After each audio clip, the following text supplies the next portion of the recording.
Hi guys, this is Hirosaki. This story is all about what if Naruto was a father to Athena and Aphrodite's child. Being a single father with two little girls is hard enough, but when there are monsters trying to kill them every day, it's even worse.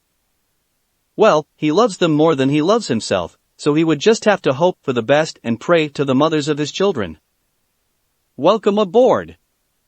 Chapter 15. Staring out his window, Naruto saw the fading orange glow in the sky.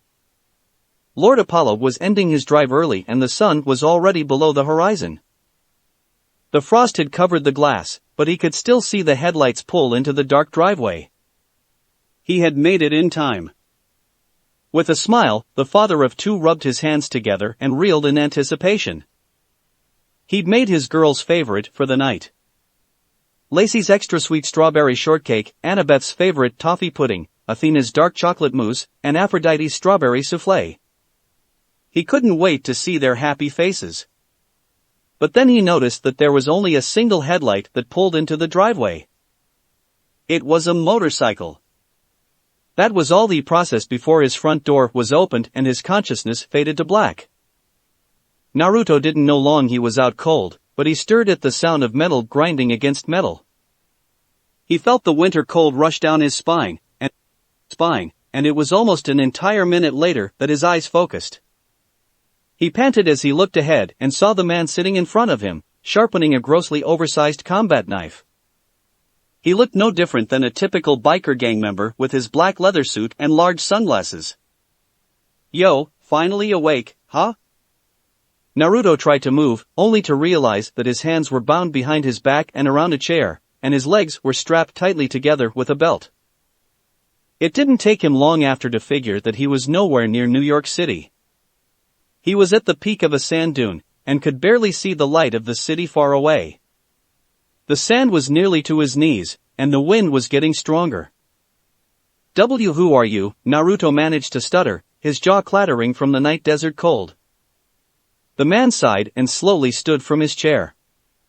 You are a hard man to find, you know. Back in the day, it was easy. I found Adonis in a few hours, and he was one of the tougher ones, but that boar ripped him to shreds. A few decades back, I found those three guys in under 5 minutes, though they did last through 10 minutes with me.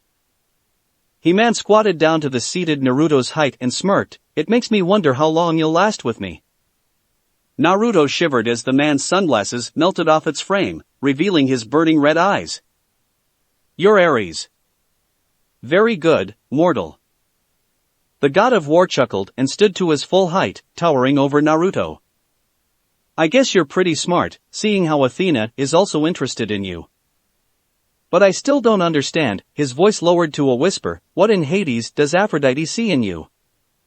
His face contorted into a sneer, you know, at first I thought she was trying to make me jealous. It's not the first time she's ignored me for a few years and decided to spend some time with some puny human, but this time it's different. Ares slowly inched a finger close to Naruto's forehead, what makes you so special? Naruto gritted his teeth as he felt heat on his forehead, and suddenly, he cried out in agony. Ares' finger was burning hot and was searing his skin. Do you have any idea how long it took for me to track you down? Naruto jolted in his chair as Ares pulled his finger away, leaving a burnt black mark on his forehead. You don't do something like this to me, do you understand? Ares pulled Naruto up by his hair, lifting him off the ground. Aphrodite and I have been together for millennia. The ground shook as the god yelled out in anger. Who do you think you are? With the blink of an eye, Ares stabbed Naruto through his thigh with his knife, planting the blade all the way into the ground. Ah! Naruto's body shook in pain as blood stained the pale sand red. Normally I just kill the mortal guy she decides to fuck, but I'm going to take my time with you.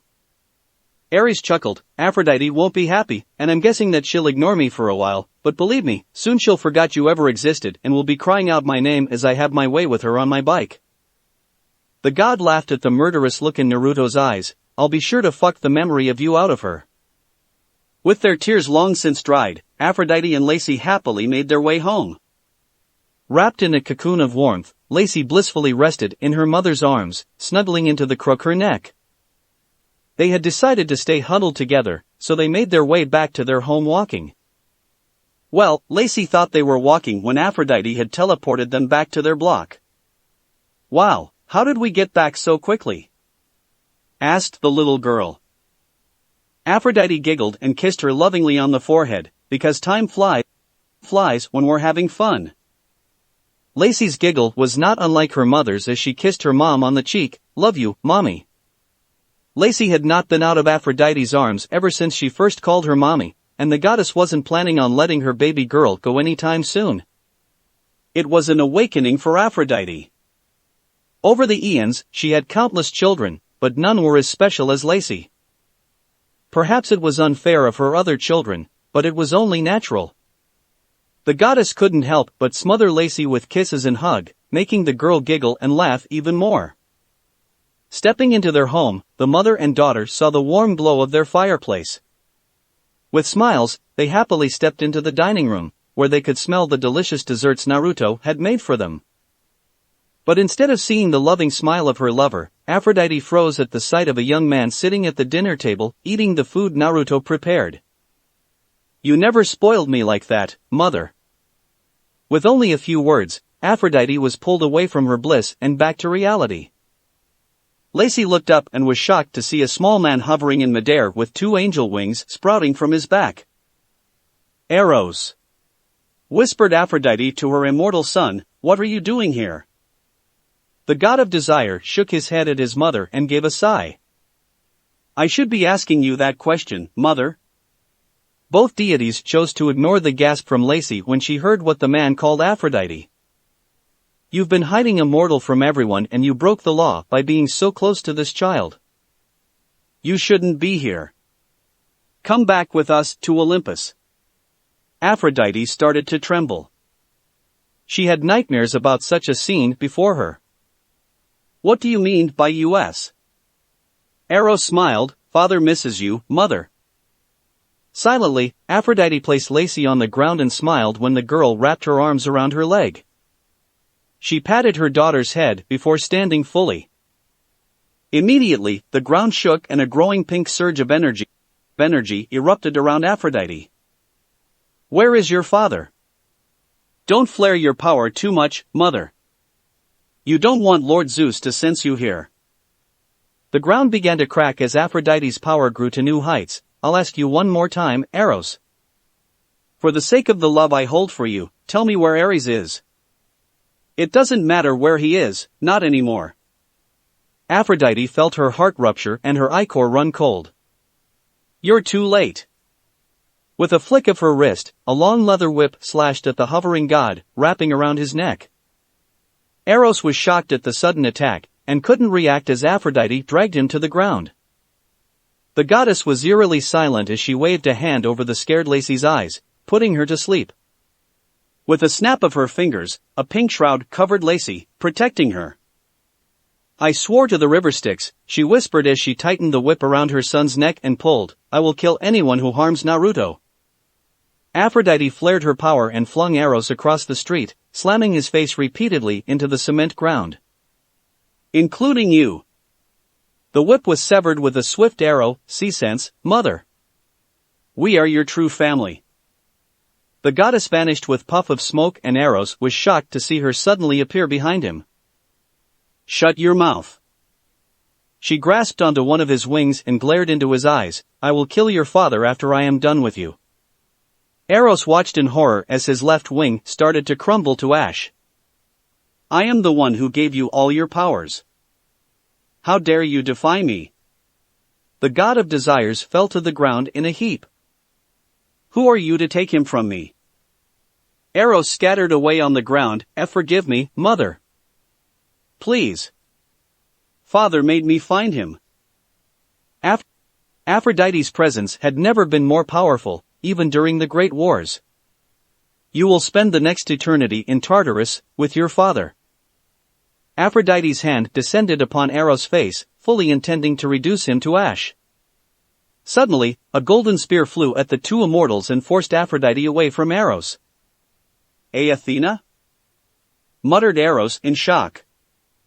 The goddess of war held her asleep daughter in her arms and gently placed her next to Lacey, never once taking her eyes off Eros. Tears finally made their way to Aphrodite's eyes and the love of the world started to disappear. All over the world, husbands and wives, boyfriend and girlfriend, parent and child and pet, every single bond of love started to disintegrate.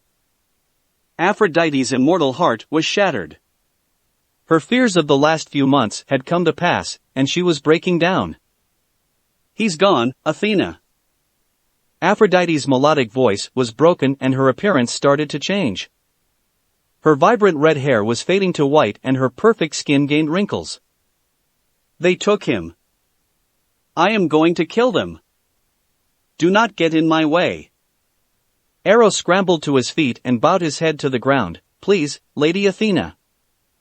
There is something wrong with Mother. Help me." Silently and without emotion, Athena reached out and her golden spear reappeared in her hand. Aphrodite shook in anger. "Do not try to stop me, Athena." Eros backed away from his mother and scuffled close to Athena's feet. "Please, Lady Athena. Save me."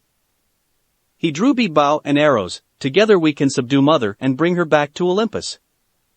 The god pleaded on his knees. "She needs help, and if we bring her to Lord Apol dash." Eros was swiftly interrupted when a golden spear suddenly went through his chest and into the ground. Spider cracks formed on the road as golden ichor spewed from the god's chest and mouth. He let out a silent scream as Athena dug her spear deeper into the ground. Aphrodite was shocked. Athena?" The goddess of war's eyes glowed gray and the air around her vibrated. "I missed your heart on purpose, and believe me when I say that it's the hardest thing I've ever done." Eros sought his end in the eyes of Athena, her tearful gray eyes, and couldn't utter a word.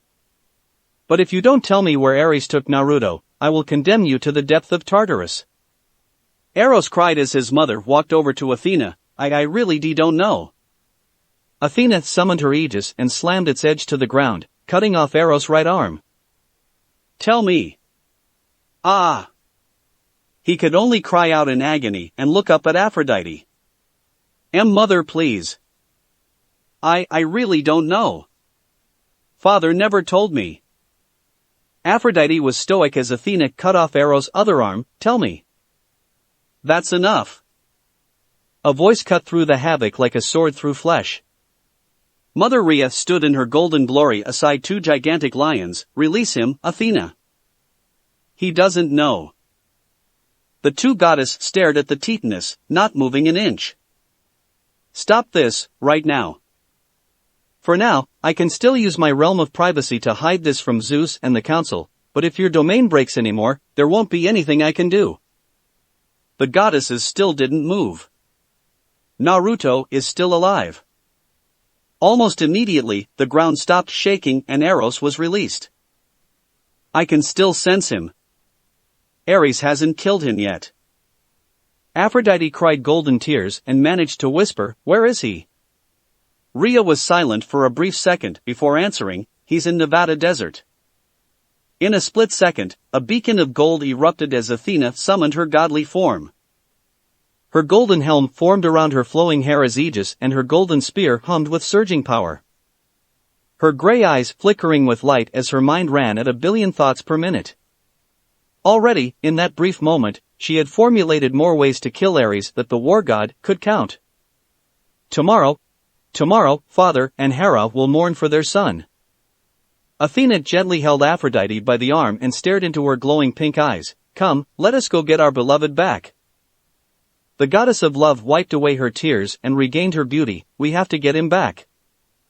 She slowly shook her head. I can't live without him."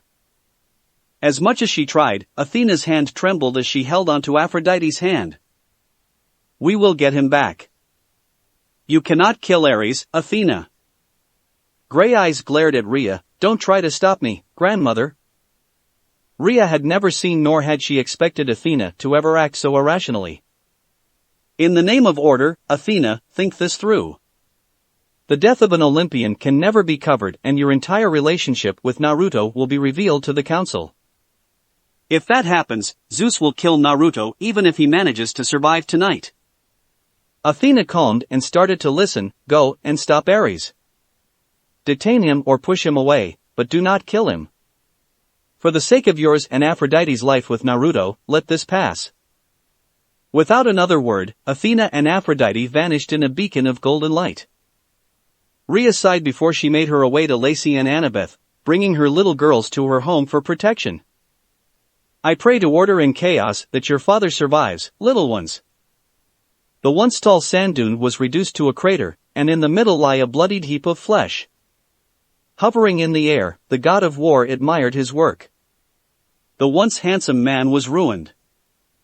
Both of Naruto's legs were crushed, and his right arm was missing, scattered into the wind. Most of his teeth were shattered, and he couldn't see out of his left eye. But he could still hear everything, and he knew Ares was coming closer to him again, sharpening his knife. Which finger do you like the least? The god sounded giddy. This one? One fell swoop, Ares cut of Naruto's left thumb, making him cry out in agony, his chest bleeding more than his hand. Ares sighed and shook his head. I can never understand why any one of us gods or goddesses could ever truly love a mortal. You're all so weak and fragile. Look at you. A few hours ago you were all smiles and laughs, but now you're broken and far beyond repair. He kicked some sand into Naruto's wounds, making him let out a blood-curdling scream. I was expecting a little more from you, though. There must be something about you that makes Aphrodite wet between the legs. I guess I just can't see it. SSH she. Wow, you can still talk? The flames flickered in the god's eyes. I'm glad. I can still have more fun with you. She will and never love as someone else like you. Ares became motionless as he whispered, what did you say? Even without his teeth, Naruto appeared to smile. In a few months, I understand her more than you will in a million years. Ares' knife made its way through Naruto's left arm, making him scream again. Stop acting like a fag, you little shit. Do you think I care about any of that? He wiggled the knife around, grinning as Naruto's scream grew louder. She's the best piece of ass in existence, and she satisfies me. That's all there is to it. Ares shook his head, almost as if he was frustrated. How the fuck can you even care about fruity stuff like that in a moment like this? Naruto desperately tried to remain conscious, but his mind was slipping. I mean, aren't you mad? Ares laughed. You made them a nice dinner and everything, maybe you even thought you'd get laid later tonight, but no. His laugh was getting louder by the second. Here you are, broken and alone. Yet, you're without any real manly anger. The god started to use his powers to rile Naruto's anger. Don't you want to hit me, to kill me? You know, maybe I'll even let your daughters live. I think both of them will grow to be quite fuckable. Maybe I'll have them join Aphrodite and I sometime. Naruto began to shake in anger and cried out in rage, which was music in Ares' ears. He continued to laugh. Yes, poor little mortal. One quick poke with his finer, Ares burnt his way into Naruto's shoulder. Yes. Yes, keep screaming. Another jab through his waist, making another bloody scream. Come on, louder. A flick of a finger and he sliced Naruto's ear off. Let me hear you sob. Then came a hard punch that crushed his right shoulder entirely. Naruto's throat started to give out, and his screams were raspy and dry. Ares burnt a hole through Naruto's stomach. Come on, scream. But there was no scream, so he poked another hole. Let's hear some noise. But all was silent. Ah, come on, don't die on me yet. Scream. Ares went for another poke on the forehead, but stopped at the sight. Instead of dead blue eyes, he saw a gaze that pierced through him. The glare was so cold and vicious that it actually gave the god shivers down the spine. Ha, so you still have some fight in you. Ares threw another punch at Naruto's chest, crushing most of his ribs. How about now? He threw punch after punch, destroying what was left of Naruto, but all the mortal did was stare back at the god with his defying eyes. Scream! Let me hear you scream a dash. To the eternal shock of Ares, Naruto used his four-fingered right fist to strike his face. The war god's eyes widened and flared as he felt himself being forced back by the punch. In a split second, Ares was sent backward into the sand, and was forced to use both arms to stop himself. With shaky hands, the god touched his lower lip and found golden ichor. Why, you little bastard? Ares stood tall, planning to end the mortal once and for all, but he stopped. Lying in the middle of the crater was Naruto covered in a shroud of gold. It was unlike their godly forms, it was almost like a liquid substance. What in Hades is this? Much to the shock and surprise of the god, Naruto was somehow healing. Before his eyes, Naruto's missing arm and fingers were regenerating. First came the white bone, then the flesh. Within seconds, all his wounds were healing and his skin was mending. The golden substance seemed to boil as Naruto's legs grew back bit by bit and was expelling a huge aura of power. You're not human!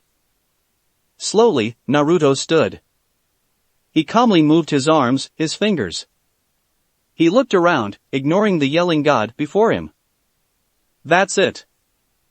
Ares roared as he summoned his sword. You're dead. Ares charged at Naruto, sword above his head. The sand swirled around the god's sword as his every step melted the sand beneath his feet. His eyes burned with molten red flames as he ignited his sword with flames, determined to cut off and burn Naruto's head. Die! But as his sword descended upon the mortal, and was stopped. The god's eyes widened at the sight of his blade stopped by the mortal's newly regrew right hand. Ares could only watch as flesh-covered bone and Naruto's legs fully regenerate. Slowly, with the golden blade in his hand, Naruto stood.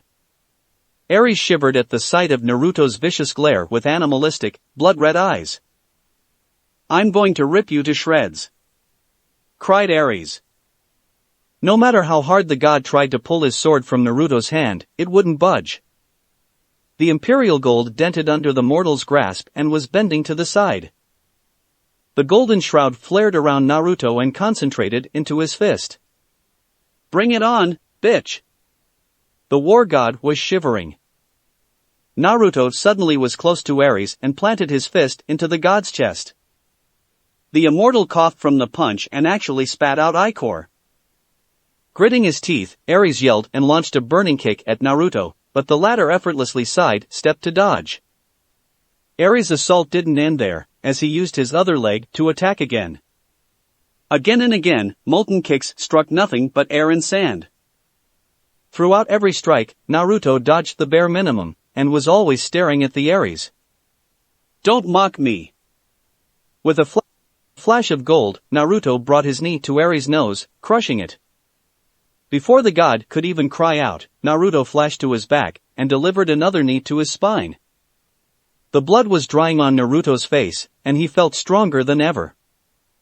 With a cry of anger, Naruto crushed Ares' left leg with a stump. Then repeated it with his right leg. Scoffing at the god's cries of pain, he flipped Ares onto his back and dropped his knee into the god's chest, making him spew ichor. Don't you ever, muttered Naruto lowly, threaten my daughters. Naruto slammed a fist into the god's face, breaking his glasses and shattering most of his teeth. Aphrodite is mine. The man continued to slam his fist upon Ares' face. She's mine. Both her and Athena are mine, and no one can take them away from me. Naruto lifted Ares from the ground and kicked him into the air. Like a flash of golden lightning, Naruto sped toward his target and landed a strong kick to Ares' face, sending him soaring across the sand. But before the god could land, Naruto appeared above him and slammed him down with both fists, sending the prideful Olympian to the ground. In a crater twice the size of the one he made for Naruto, Ares lay broken. Flashes of memories entered Naruto's mind, but he disregarded them. All he cared about were the reflexes he had gained. Holding out his hand, he instinctively drew some sort of energy from his body and formed it into a spinning vortex of power. He held a small hurricane in his palm. The name of his attack rang in his mind, Rasengan. Ares managed to summon his sword to his hands and used it to block the swirling hurricane of energy, but it quickly gave way. The metal grinded against the power and gave off a screaming screech. The blade folded and was ripped apart, and Ares could only watch in horror as Naruto drove the remnants of his attack into his chest. Never had the god felt such pain as his chest was ripped open and golden ichor spewed forth, covering him. I will not let anyone harm my family, and that includes you. Naruto grabbed onto Ares' arm and snapped its divine bones. I'll kill anyone who tries. The god spat out some ichor. Fuck you. Naruto gave Ares' open chest a hard punch. I don't deserve her, I know. The blonde ignored the droplets of gold on his face and wrapped a hand around the god's neck. But you don't deserve even the lowest of scum. Punch after punch, Naruto slammed into Ares' face, breaking him more and more. So stay the fuck away from my wife. Naruto raised his hand into the air and a potent blue energy started to churn around his palm again, growing from the size of a ping pong ball into the size of a basketball. You're done. Naruto. A soft hand was placed on his shoulder as the familiar voice whispered into his ear, that's enough. You've won. A soft body rested on his back, we can't afford to let him die right now. He threatened the girls, Athena. Naruto sneered at the god, we can't let him go free. Athena nodded, I know, my love. She kissed him softly on the cheek, but if he dies now, my father and many others will come after us. We can't let anyone else know of our secret yet. Please, let him go for today and kill him another day. She's right, Naruto. Aphrodite's voice made Naruto hitch and slowly turn back to look at her. At the sight of her tears, Naruto's eyes returned blue. Stop, this is done. Slowly, Naruto let Athena pull his arm back and the energy in his hand dispersed. He bit his lip and stepped away from Ares, sighing as Athena hugged him close. He gently kissed the side of her head and wrapped his arms around her. Then he finally made eye contact again with Aphrodite. Seeing her tears made his heart broke and he opened his arms to her. She quickly sobbed and jumped into the hug, crying onto his shoulder. Are you alright? Aphrodite managed to ask, her tears not stopping. Are you hurt? Naruto pursed his lips and nodded, yes, I'm fine. I'm perfectly fine. He ran his fingers through his lover's hair and caressed her cheek, don't worry. Athena lightly stomped on his feet, you have no idea how worried we were. He gently kissed both of his loves, I'm sorry, but it's really okay. Naruto bit his lip, I've never felt better. He smiled at the goddesses, did you two give me some special powers or something? Aphrodite couldn't have cared less, but Athena was interested. Man, it was like nothing I've ever felt before. All my wounds healed. Though, my mind is still a little fuzzy. Athena casually smiled, yes, something like that. I'll explain everything to you later. Naruto suddenly froze, oh my gods, how are the girls? They're fine. Mother Rhea took them into her home. No one will ever harm them in there. Naruto breathed a sigh of relief at Athena's words. The husband of two noticed the silent Aphrodite, Dite, are you okay? She wiped her eyes with his shoulder, I am just so happy you're alright. He wrapped his arms tighter around them, of course I'm alright, honey. His eyes lingered on the broken god on the ground a small distance away and shook his head, I will never let anyone take me away from you two, not even a god. Athena slowly pulled away from the hug and looked up at the moon, I've already contacted Artemis. She has agreed to ask Apollo to come pick Ares up. Her gray eyes turned vicious at the sight of her brother, as much as I want to kill him myself, we must let him live for now. Is it okay to let Lord Apollo know of us? Asked Naruto. I'm sure he already knows. He is one god that we cannot hide from. The sun sees everything on earth, and he is the god of prophecy, so I'm sure he has seen this coming.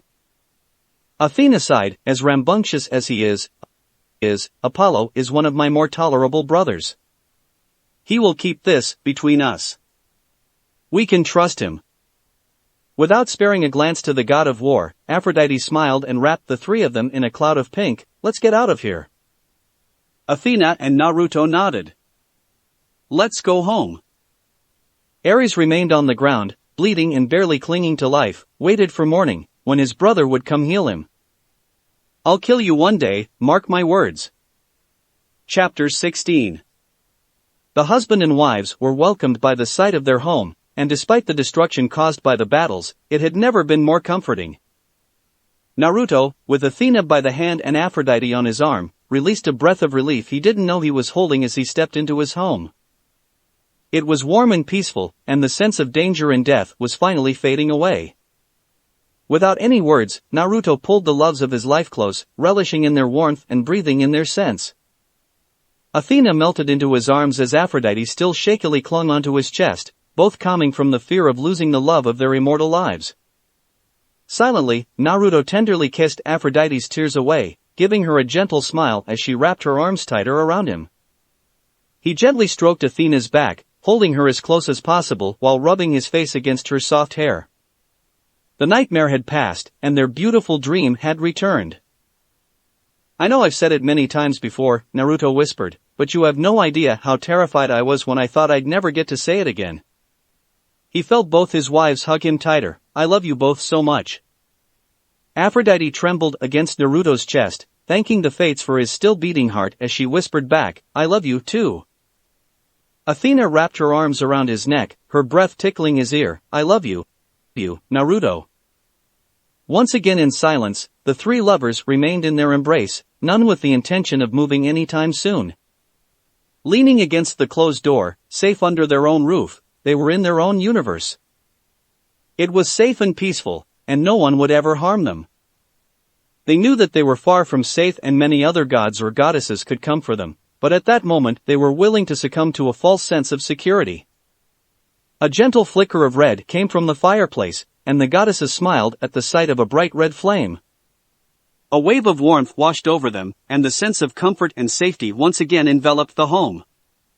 With a wave of heat, everything was mended.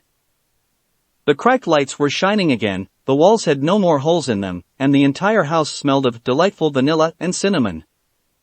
It was a blessing of Hestia, and the three lovers silently sent their thanks and love to the goddess of the hearth. They smiled when the flames flickered and a red heart briefly formed in the fire. The gentle red flames flared again, and a piece of golden parchment expelled from the fire. Naruto smiled as he caught the warm parchment. A message? Welcome home, my dears. Words cannot express how happy I am to see you all well. May you always have a warm and comforting home to return to. Now that the danger is gone, I have returned the girls home. Do not worry, I have altered their memories and they will not remember any of what happened. I wish all of you the best, and I will see you all soon. With love, Hestia. P.S. Dinner is warming in the oven. Aphrodite wiped away a tear and smiled at the note, thank you so much, Hestia. The goddess of love gave a warm and loving prayer to her best friend and blew a kiss into the flames. You're definitely my favorite Aunt Hestia. Athena smiled at the flames. While knowing that Hestia would not expect anything in return, she made a mental note to do something nice for her aunt very soon. Naruto silently prayed to the goddess of the hearth, elated and relieved that someone from the Olympian family was wishing them well. As the parchment burned away in a harmless flame, he bowed to the fire, vowing to always take care of his family. Dad, is that you? Naruto's eyes widened at the voice of his princess and quickly turned to see Annabeth walking down the stairs. She yawned and rubbed her eyes, her princess curls messy and nearly undone. Behind her, Lacey was hopping down the steps, giggling as she held onto her teddy bear in one hand. Daddy, can we eat now? Cried Lacey, I'm hungry. Naruto ran to the bottom of the stairs and fell to his knees, surprising his girls. He pulled them close and wrapped his arms around them, his breath shuddering with emotion. He had nearly lost them, and that thought nearly killed him. He ran his fingers through their hair and kissed their heads, not wanting to ever let them go. He hugged them closer and tighter, making sure they were with him. Annabeth whined as she was squished in her dad's arms. "Dad, not so tight." Lacey giggled as she wrapped her arms around Naruto's neck, hanging off her father like a swing. "Daddy, can we eat now?" Naruto reluctantly pulled away from the hug, but smiled when Lacey refused to let him go and was still hanging by his neck. "Yes, let's eat." Then his daughters saw their mothers. Naruto was surprised to see Lacey drop to the ground before launching herself into Aphrodite's arms, latching onto her with her arms and legs. He could only watch in confusion as Aphrodite cradled their daughter in her arms, tickling their little girl with kisses as she giggled and squirmed. It might have been even more odd for Naruto to see Annabeth jump into Athena's arms, giggling in a way that he hadn't heard since she was a toddler.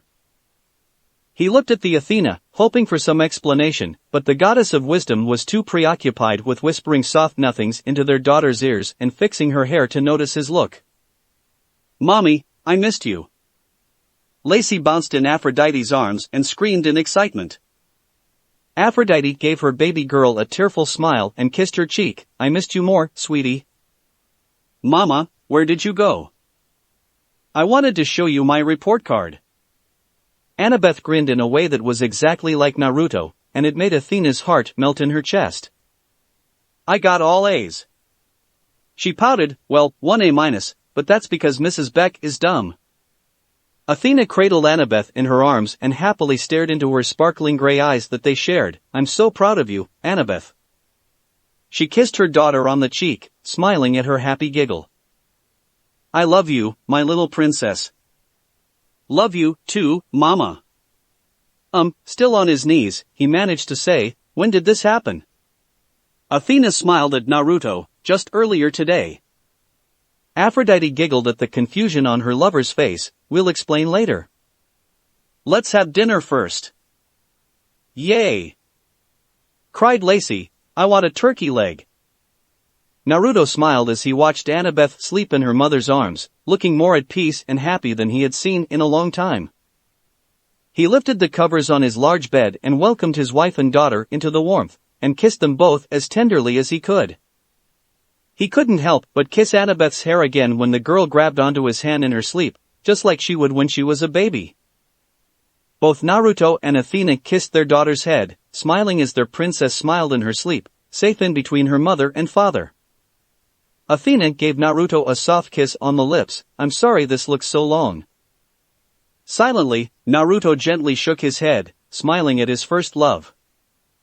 He leaned closer to her and caressed her soft cheek, sighing in comfort as she leaned into his palm. His fingers gently rubbed her earlobe, and he chuckled when she flushed gold at the intimacy. His azure blue stared into her sharp gray, and their lips met again, sweet and loving. Mommy, Lacey whined as Aphrodite carried her to bed. "I'm not sleepy." She trailed off with a yawn that made her mother giggle. Aphrodite slipped into the bed and under the covers with Lacey still small enough to rest on her chest, already half asleep when the warmth shrouded her. She smiled and kissed her daughter's head, giggling as Lacey cutely snuggled closer to her. With a sigh, Aphrodite rested her head against Naruto's chest, melting into him as he brought an arm around her, pulling her close. Lacey wiggled in her mother's arms and reached for her father's hand. "Good night, Mommy, Daddy." Aphrodite giggled as Naruto ruffled his little girl's hair. "Good night, Princess." With a snap of her fingers, Athena turned off the lights and rested snugly on Naruto's arm as she hugged Annabeth close to her chest. Aphrodite, still with Lacey on her chest, shifted closer to her husband and smiled when he kissed her hair. Slowly, they all fell asleep, content and peaceful, together. Temple of Athena. A small presence of Athena appeared on her home on Olympus, a small and content smile still gracing her face. But as she stepped into her temple, her gray eyes turned stone cold and her mind began to race at millions of thoughts per second. She gracefully made her way into her personal quarters and welcomed the sight of Glaucus, her lifelong friend and creation, as he perched on top of her desk. The goddess of wisdom approached her desk, a large construct that nearly spanned the whole of the room, stretching from wall to wall, covered by the most detailed map hologram in existence.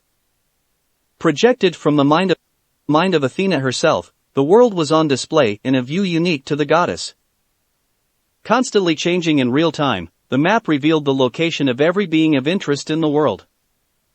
From her own family members to their distant demigods, and even to the divinity of other pantheons, all were revealed to Athena's unwavering eyes. I trust that you have recorded the movements tonight, Athena spoke as her eyes scanned over the map, instantly familiar with the present positions. Glaucus gave a simple hoot and tiled his head. Athena nodded, seemingly in full understanding with her pet. The goddess leaned in with tense anticipation as the map morphed into a large screen, and soon her home with Naruto was displayed. Her fingers clenched into a fist as she watched Ares and Eros blatantly enter her home, and could barely stand to watch the god of war drag her love out by his hair. Then, to the frustration of Athena, the screen turned black and the recording was cut off.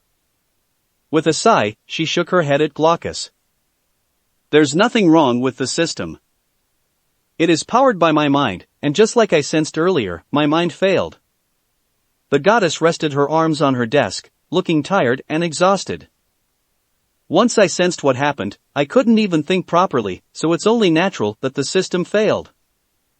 She closed her eyes. I didn't even think to search for Naruto with this system when he was taken. Never in her immortal life had her mind ever failed Athena, and she never thought that it ever will. But when she realized that Naruto had been taken, she was flooded and overwhelmed by the amount of fear and anger that overpowered her rationality. She couldn't think and couldn't process, and she only acted mindlessly. Athena bit into her lip, nearly drawing ichor. It was extremely disconcerting. Leaning closer to the map, Athena focused her eyes on the lightning symbol hovering over the temple of Zeus. While the goddess was sure her dear father was oblivious to what happened earlier, otherwise New York City and most of the United States would have been destroyed, it was comforting to see him calmly resting in his home. Glaucus flapped his wings and perched himself on Athena's shoulder. Athena stroked Glaucus' soft feathers as he hooted softly at her. Yes, sooner or later father will have to know, but not now. We'll wait until June. Father is usually in a good mood during his annual honeymoon with Hera. The goddess stretched her arms and gave a relaxed sigh. I'm sure he'd be angry, but with Mother Rhea, Hera and Artemis on our side, we should be able to at least calm him down. There was a loud and sudden beep from the system. Athena turned her attention back to the screen and was surprised to see a dove symbol hovering over the temple of Ares. What is Aphrodite doing? Temple of Ares. It had been years since Aphrodite had stepped into the temple of Ares, and it remained in her mind a festering reminder of her stupidity. With a silent stride, the goddess of love made her way down the stretching hallways lined with the statues of soldiers from every age, her eyes locked onto the large twin doors at the very end of the hall, guarded by two giant statues kneeling on the ground. By the twin doors was Eros, who refused to meet his mother's eyes. His arms had been mended, clearly by Apollo, but they still trembled at the sight of Aphrodite. Mother. Eros whispered, his head bowed. Please follow me, my son. Aphrodite's silky voice. With her red hair freed to a gentle breeze, Aphrodite stepped through the twin doors an elegant goddess. With each step of her barefoot she bloomed red roses on the ground, her pure white chitin delicately revealed her flawless complexion to the pale moonlight that shined through the tall glass window. Like the herald of spring, the goddess approached the god of war, never once faltering. Ares. She whispered, staring down at the fallen god, with Eros remaining close to the entrance, staying clear of his parents' wrath. The god of war stared back at his age-old lover from his bed, his fiery eyes flaring at the sight of her beauty. It was clear to Aphrodite that Apollo had just recently finished healing his brother, the bandages were still perfectly intact and Ares was never one to remain still for long. He grunted as he sat up against his headboard, his wounds aching with every move, but his eyes never once broke contact with Aphrodite's. You looked better with blonde hair. Ares' voice was as gentle as it could get, red was never your color. Gently, Aphrodite sat down on the edge of the bed and traced her fingers delicately over Ares' wounded chest. She could hear his breath hasten, his heartbeat rise, and could see a glimmer of hope in his eyes. As loving as ever, Aphrodite traced her hand up to Ares' face and gently caressed his face. Slowly, she leaned down toward the god, the one with whom she had spent centuries, and smiled as he leaned closer for a kiss. But she only leaned close to his ear to whisper, her voice as loving as ever, "I want to kill you."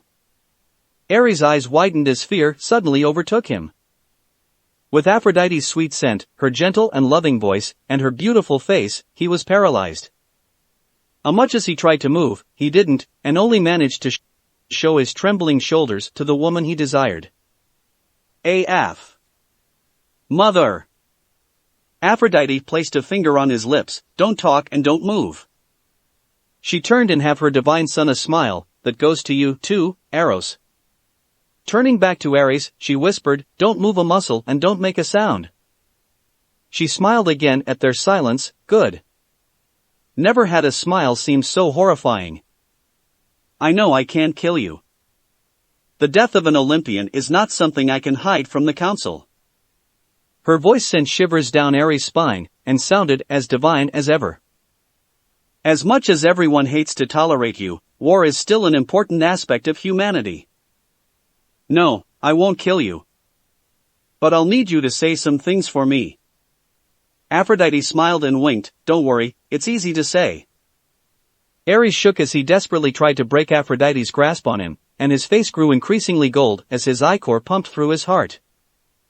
He gritted his teeth, with his ear flaring in flames, but could only hope as Aphrodite leaned down to his ear again.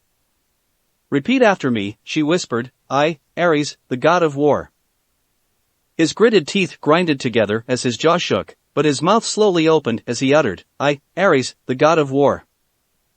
Do hereby swear on the river Styx that I will never harm or reveal the existence of Naruto Namikaze or his children to anyone." Ares groaned as he was forced to speak again and gritted his teeth so hard that they pierced his lip, but he could do nothing but succumb. "Do hereby swear on the river Styx that I will never harm or reveal the existence of Naruto Namikaze or his children to anyone. And will never speak of what happened between us." Ares nearly screamed in frustration, "And will never speak of what happened between us. Let it be known that if I ever break this vow, order and chaos may descend upon me and destroy all that I am." The god of war then uttered the words he never thought he'd ever say, "Let it be known that if I ever break this vow, order and chaos may descend upon me and destroy all that I am." Aphrodite smiled and stood from the bed, nodding at Ares. "There, that wasn't so difficult, was it?" The instant Ares felt Aphrodite's control over him slip, he roared in defiance and summoned his golden knife to his hand. Blinded with rage, he brought his arm down with the full strength of a god, intent on cutting Aphrodite's head off her shoulders. "Father, no!" cried the catatonic Eros, who fell to his knees. "I said don't move." But with 4 simple words, he was stopped. The god was paralyzed once again, this time upon his knees with one knife-wielding arm lifted above his head, but his eyes were as furious as before. His body flickered as his presence gathered and revealed his true godly form, but before another Olympian, it did little to nothing. Aphrodite merely smiled and Ares' aura halted, and could only remain motionless as the goddess neared him. Aphrodite scoffed at his rage-consumed eyes and flicked her hair over her shoulder, "You were always a bad listener." She turned and shook her head at her son, "And you, Eros, I didn't say you can talk. Be a good boy and stay there, don't talk and don't move." Eros slumped on the ground, paralyzed and muted. The goddess smiled at Ares, who looked murderous as his eyes flared and arms shook with rage. "Don't be so impatient, Ares. I'm not done with you yet." She crossed her arms, "There is just one more thing I need you to do." She giggled, "But I'm afraid this will be quite hard for you." Ares' eyes followed Aphrodite, glaring at her with unleashed hatred, but could do nothing as she took his knife from his hand. "What did you call it?" Aphrodite asked as she brought the golden knife close to Ares' crotch, tapping it a few times with the blade. "Your mighty spear? Or was it your javelin? I don't remember, but I seem to recall you saying that it is your favorite weapon." She slowly cut open his biker jeans. "It would be terribly tragic if one were to." Aphrodite chuckled as she saw the fear in Ares' eyes, "Take it away from you." Still paralyzed in his body, the flames dimmed in Ares' eyes as he silently begged Aphrodite to stop. The goddess laughed and shook her head. "Oh no, I'm not going to take it away from you. You don't have to worry about that." Slowly, Aphrodite put the knife back into Ares' hand. "You are going to do it." The god of war's eyes widened in fear as the knife was placed on his open palm, and he will himself to not close it. "Go on, hold the knife." Aphrodite nodded along with a smile as Ares' hand closed around the blade. "That's it, give it a good grip." Beads of sweat rolled off Ares' face as his whole body shook. His face was golden and ichor-shot, desperately trying to break free of the goddess' control. He barely managed to bite into his lips again, drawing more ichor, and as the golden lifeblood of the immortals dripped off his chin, he could only watch as he held his knife tightly in his hand. Aphrodite stepped to the side and nodded. "Yes, that's good." She turned to her son. "Pay attention, Eros. I don't want you to miss this." Eros had no control as his eyes turned to focus on the scene, his own heart beating out of control. In the millennia that he had known his mother, never had she acted so heartlessly to her own family, nor had she possessed such overwhelming power. The god of love was powerless as his mother forced him to await the gruesome scene. "Alright, I think you should just stab it right in the middle first, really get it in there."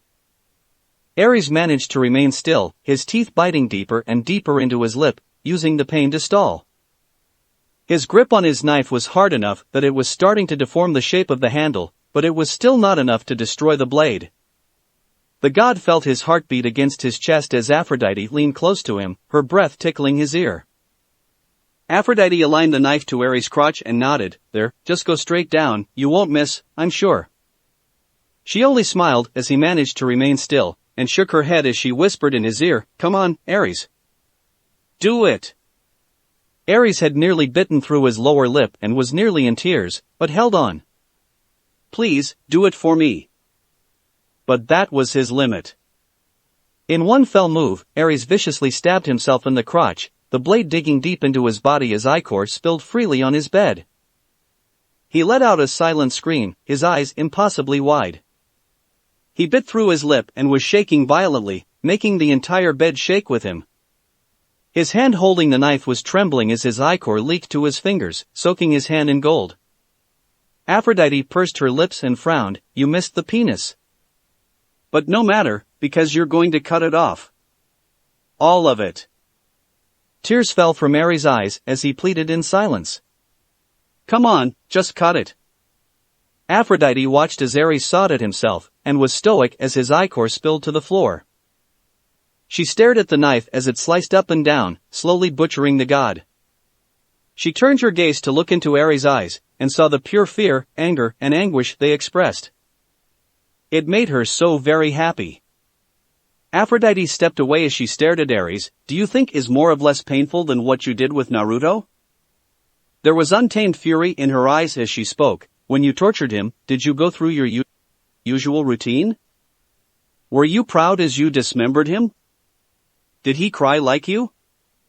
Ares could scarcely listen as he continued to saw at his mighty spear.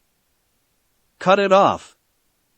With Aphrodite's command, Ares made one last cut and his divine javelin fell to the cold, hard ground. He continued to bleed through the open wound, his eyes dulled and dead as he stared at Aphrodite.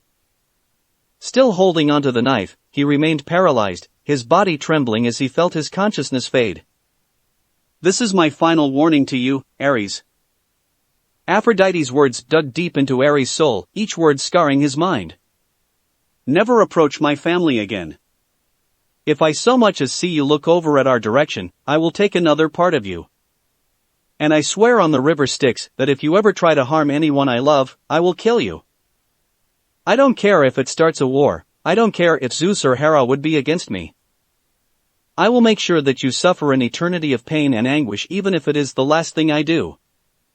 The goddess stepped away and stared down at the god. "Now live your life whatever way you still can and remember that every breath you take is a gift from me." The last of Ares' consciousness faded and he fell onto his bed, broken and bleeding. Aphrodite turned and saw the pure terror on Eros' face. She stepped closer to him and placed a hand on his shoulder. "As your mother and for all the love I still hold for you, I will let you go free." But remember this, if you ever attempt to betray me again, you will end. Eros could only scream his agreement in his mind.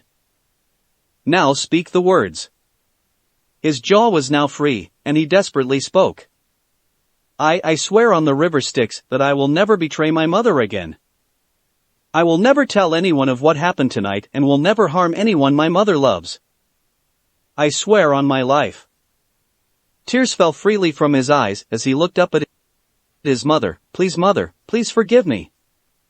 Aphrodite smiled and patted her son's head. I forgive you. Eros panted for air, desperately trying to not hyperventilate as his mother walked away, finally leaving.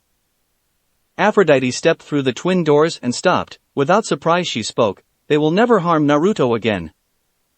She turned to look at Athena, whose gray eyes shone even in the bleak darkness. Violet stared into gray, both unwavering. The goddess of wisdom nodded, completely calm, and stepped closer to Aphrodite. Let's go home. With one final sigh, Aphrodite nodded and smiled at Athena, a genuine and peaceful smile. Yes, let's go home. Chapter 17. There was a throbbing pain in his head, making him cringe with each beat of his heart. It had been many hours since he last rested, and his hands were starting to shake. The never-ending river of paperwork no longer made sense and the words were fading before his eyes. His clones had dispersed just moments ago, and their memories and exhaustion had nearly overwhelmed his body and mind. Crouching over his desk, hidden from the world by mountains of menial tasks, the hero of the elemental nations and the savior of the world suffered in silence. Papa! Naruto jolted from his desk, knocking a tall pile of organized work to the ground.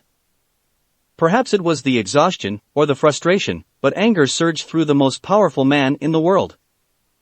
He slammed a hard fist onto his desk, crushing the wood that had been his tormentor for years. And it was with flaring power and a slit-eyed glare that he looked at his daughter. How many times must I tell you to not sneak in my office, Himawari? His tone was hard and strong, as if speaking to his subordinates. Already the little girl's lips were trembling and tears were welling in her eyes. She stepped away from her father, shivering, and managed to whimper. I'm sorry, Papa. What are you doing here? He asked, not concerned by her tears. The little girl hesitantly approached his desk and shakily placed a bento box in front of him. Mama and I made you lunch. I made the onigiri myself. His eyes softened as they closed. Thank you, but his tone did not change. Now go home. I'm sure your mother is worried. Himawari gave her father a small smile, but I thought we can eat lunch together. He sighed, I'm too busy, Himawari. Go home, we'll eat together tonight. But. Listen to your father, Himawari. The tears finally fell from her eyes, but Naruto had already turned his attention to his broken desk. She wiped her eyes and turned away, dropping her pink bento box to the ground. She turned to look at her father as she walked away, wondering if he would look at her, but he never did, not even when she was staring at him as she closed the door. Silence returned and so did the pain in his head, but the former did not last long. A loud slam was followed by his office door being kicked open. He instinctively dodged a flying object that was aimed for his head, and was surprised to see by the corner of his eyes and bento box hitting the window behind him. You disgust me, bastard. No, Onie-chan. Don't.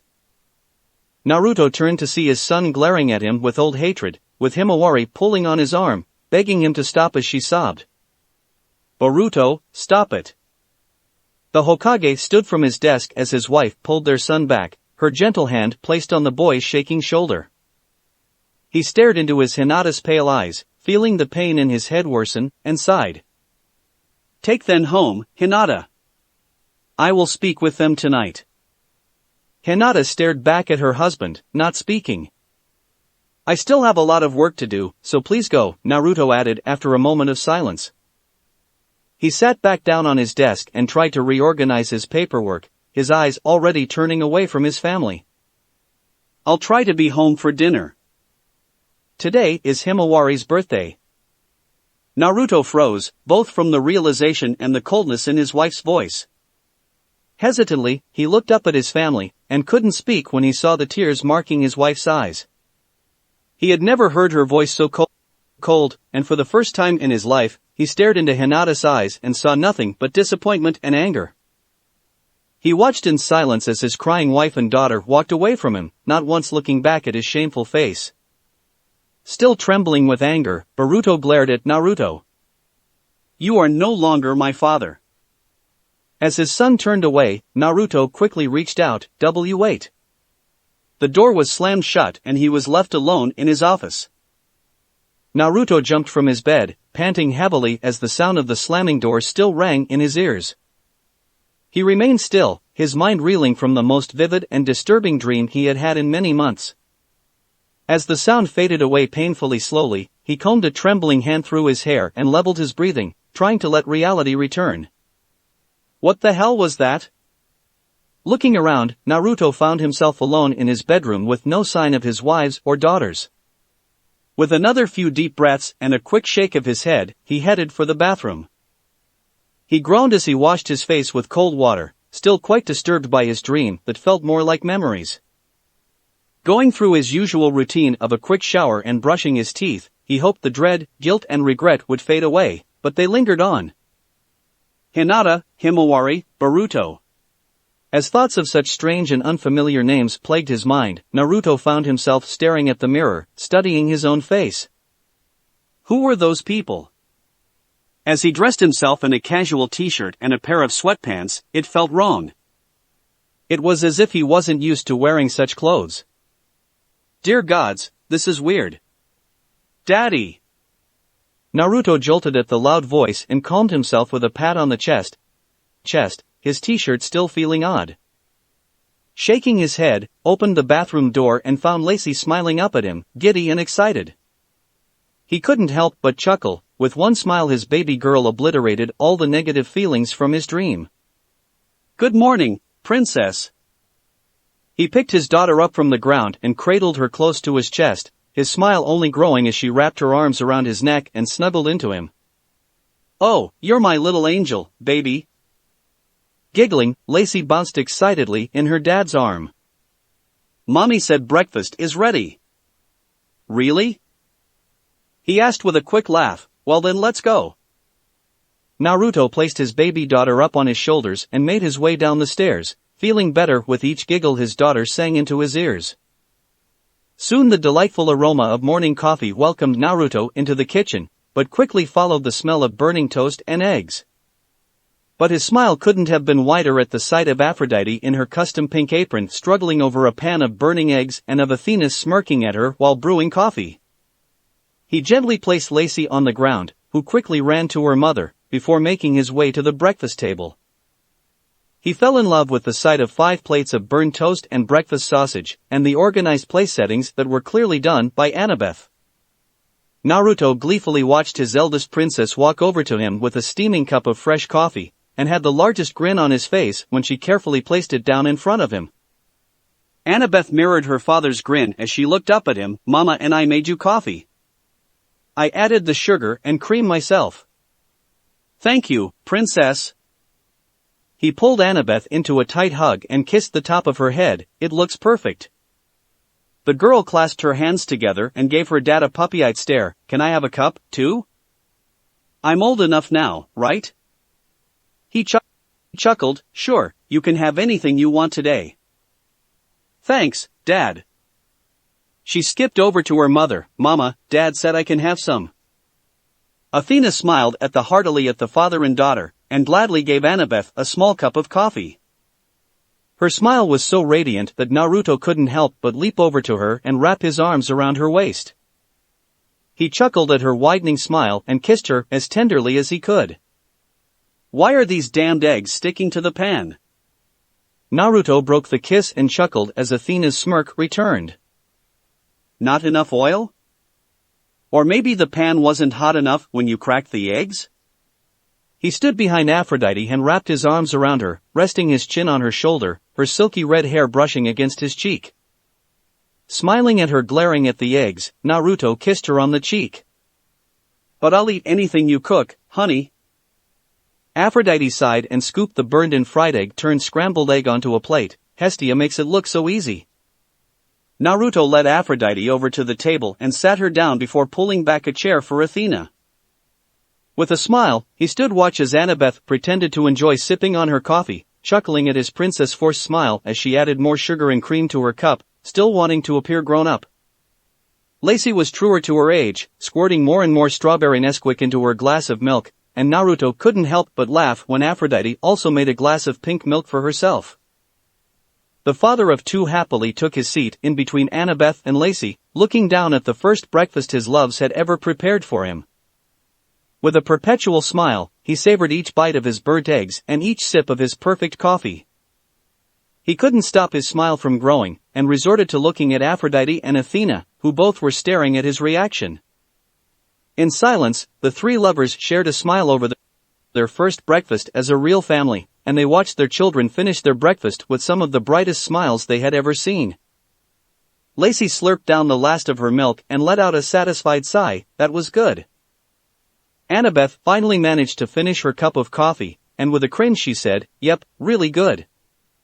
Athena smiled at the girls before she glanced at Aphrodite and Naruto. "So, girls," the goddess started, leaning on the table with her elbows, her eyes gentle and warm. "I'm sure the two of you have some questions for us. Ask us anything you want and we'll answer them as best we can." She smiled, "Okay?" Seeing the rather blank looks on his daughters' faces, Naruto added in, "Yes, if anything is confusing you, just ask us." "Well," mumbled Annabeth, with an oddly hesitant look, "I guess I have a few questions." Athena smiled and held onto her daughter's hand. "Go ahead. Does this mean Lacey and I have different mothers?" Annabeth glanced over at Lacey, who was sipping on a new glass of pink milk. "So, we're half-sisters?" Naruto looked concerned, but Athena quickly stepped in. "Not really. Our family is a special case. Dite and I are different, and your father's blood is what identifies you both in human terms. You and Lacey are full-blooded sisters in that sense. The difference between you two aren't blood, but something else." Lacey just tilted her head. "What?" Annabeth sat up taller. "What do you mean?" Athena ruffled her daughter's hair. "That is something I cannot tell you right now, Annabeth. I'm sorry, but it is for your protection. There are things you do not need to know until the right time." The goddess smiled at her daughter's pout, knowing full well that her children's curiosity isn't so easily deterred. "I promise you that I will tell you both everything when you are ready." Naruto nodded in agreement. "Yes, we will." "Any other questions?" Lacey was still sipping on her milk, so Annabeth asked again, "Does this mean that you have two wives, Dad? Isn't that illegal?" Instinctively, Naruto started biting his lip and scratching the back of his head. Well, technically, we're not married. Yet. Everyone turned to look at the smiling Aphrodite, but we will be soon enough. Athena stared at her fellow Olympian and their eyes met, both conveying a silent message. It was a few seconds before the goddess of wisdom conceded with a sigh, crossing her arms and leaning back onto her seat, letting Aphrodite take the lead. The goddess of love smirked as she turned to her daughter and stepdaughter. "Girls, I guess laws are kind of important here, but there are greater powers that dictate this world." Athena nearly groaned and started to massage her temples, but Aphrodite continued. "I love your father," she said with a beautiful smile, "and I guess I'll admit that Athena loves him, too." Naruto sank into his chair as his lover spoke. "That is what's important. We love each other, so it doesn't matter what anyone else thinks, not in the slightest. Love is the one universal truth in this world. It cannot be faked, it cannot be denied, it cannot be controlled or restrained, and it cannot be stopped." Aphrodite glanced at Naruto and Athena before she finished. "We love each other and want to be together forever, so we're going to get married. Naruto will have two wives and you both will have two mothers." Naruto leaned closer to his girls. "Is that okay with you girls?" Annabeth stared at her father in silence before she gave a nod. Yes, I'm fine with it. If you are all happy, there's nothing wrong with it. She shrugged her shoulders, as long as you don't get caught. Athena chuckled and ruffled her daughter's hair. Smart. Aphrodite gave Annabeth a soft kiss on her forehead before turning to Lacey. Do you have any questions, Lacey? The little girl blinked at her parents with the innocence of the world and shrugged. When can we open our Christmas presents? Naruto laughed loudly and soon the goddesses joined in. We'll open presents right now, princess. Yay! Lacey hopped off her chair and grabbed her sister's hand. Come on, Annie. Annabeth was nearly dragged over to the tree by her sister. Calm down, Lace. With all the weight off his shoulders, Naruto took the hands of Athena and Aphrodite, leading them to join their daughters, his bright smile never leaving his face. The pain in his head returned with a vengeance, pulsating with each thought that ran through his mind. The rest of his clones had dispersed, and a mountain of exhaustion and memories ripped at his mind and body. He groaned inwardly as his body slouched, his hand missing the handle of his home before grabbing on. With heavy steps, he stepped into his home, and was immediately met by his wife. Hinata! Words that had once come so naturally were nowhere to be found, and he was left silent under the near emotionless gaze of his wife. The painful guilt somehow dug its way onto the surface of his overwhelmed mind, and his eyes fell to the ground. He had forced himself to forget about his family problems for the day and to focus on the forces that target his village, but all the buried pain came rushing back. He felt dark and isolated, as if Kurama was once again acting against him, but unfortunately, it was all his own pain. We need to talk, came the voice of his darling wife, and he knew that he had done a wrong that could never be fixed. Looking into her pale eyes, Naruto stepped forward. I'm sorry, Hinata. I don't know what else to say. With none of her usual kindness or love, Hinata replied, I am not the one you should apologize to. Her eyes narrowed as she stepped forward, almost threateningly, and continued, Your daughter cried the entire day and cried herself to sleep. He felt as if someone stabbed him in the heart. Your son hasn't even come home. He's left a note saying that he's staying at Shikadai's from now on because he doesn't want to see you again. I'll go get him now. No, Naruto. Hinata raised her voice for the first time in years. There is nothing you can do tonight that will fix things. You cannot come home for a few hours every night and expect you can just make things right. The children need their father back and I need my husband back. What do you want me to do? Naruto felt his anger rise and his eyes turn red. I am not out every night screwing around, Hinata. I am the Hokage, and it is my sworn duty to protect the village. Do you think I want to be stuck in that office every moment of the day? His chakra flared and cracked the floorboards and walls around him. I'm there because we are in danger. I'm there because I don't want to destroy the peace so many people had died to secure. I understand that more than anyone, but that does not mean you can neglect your own children. Hinata activated her Byakugan and flared her own chakra. Himawari spent days learning how to make your favorite bento and woke up at dawn this morning to start preparing your meal. It's her birthday, and she wants to spend just 1 hour with her father. I don't care how busy you are, because I know for a fact that sparing 1 hour a day for your children would not result in the destruction of Konoha. We are not at war, and you are not the only one who can take over the office for a day. You are treating your family as a second priority. I am not tree dash. Yes, you are. Hinata was dead calm as she spoke. I don't want to hear you say the whole village is your family. They are not your family, we are your family. Boruto and Himawari are your flesh and blood, and they love you more than anyone else in this village. The villagers don't need you as much as your own children needs you. Hinata, When was the last time you even asked about how Boruto was doing at the academy? Or asked how Himawari was training with her Byakugan? Do you even know that your son got in a fight with some classmates of his because they were making fun of the Hokage? Do you know Himawari asked me why her papa doesn't hug her or kiss her like he used to? Tears welled in Hinata's eyes and Naruto felt his heart rip apart. When was the last time you hugged or kissed me? She sobbed as tears fell and shoulders shake and backed into the wall. It's like you don't even love us anymore. Naruto was frozen in place, tears forming in his own eyes. I will never not love you, Hinata. Hinata wiped her tears and turned away. You better show your children you care. I don't want them to hate you. With that, she walked away, not once looking back at him. No. In a cold sweat, Naruto jolted from his seat and panted as reality came rushing back to him. The strange-looking house was gone and he was once again inside his own home.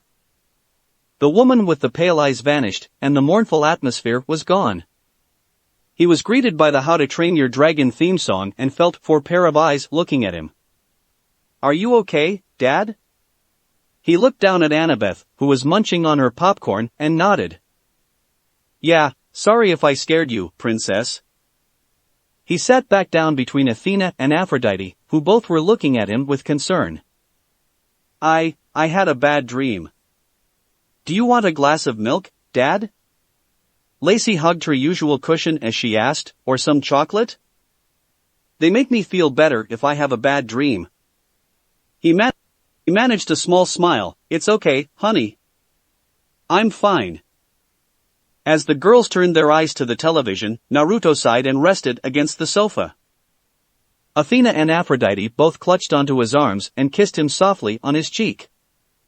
What kind of nightmare did you have? Athena whispered into his ear, her angelic voice already soothing his mind. Was it about last night? If it is, there is something we can do to help. Aphrodite clung onto her husband worriedly, holding him close. Naruto gave them a smile. No, it's completely irrelevant to what happened yesterday. The goddesses seemed calm, but he continued, but just now and this morning, I've been having some weird dreams. It's not even like, he stumbled over his words as his lovers leaned closer to hear, it's like a different life. Athena grew concerned. How do you figure? It's so vivid, he whispered, careful to not let his daughters hear. It's so real that I almost thought I was actually there. They were like memories, and I was reliving something horrible. You're tired, Naruto. Maybe you should turn in early and get some rest. Aphrodite's voice already made him feel better, and he missed the look she gave to Athena. No, I'm okay. Let's just finish the movie and go to bed together. Athena nodded, more so at Aphrodite than at Naruto. Sure, let's do that. Naruto leaned back and relaxed against his two loves, smiling as they intertwined their fingers with his. He brought their hands closed and kissed them as tenderly as he could, smiling as they rested their heads on his shoulders, their delectable scent soothing his soul. In their arms and seeing the smiles of his little girls, all the negative feelings from the dream had vanished, and he felt at home again. Hey, he whispered to his goddesses, the girls are happy with me, right? Right? Athena smiled as Aphrodite giggled, just look at the presents that got you. A smile came onto his face as he looked down at the I love you, daddy ties that Lacey bought him and the best dad in the world mug that Annabeth made for him in her ceramics class. They love you more than anyone, trust me. Naruto happily nodded, perfect. No.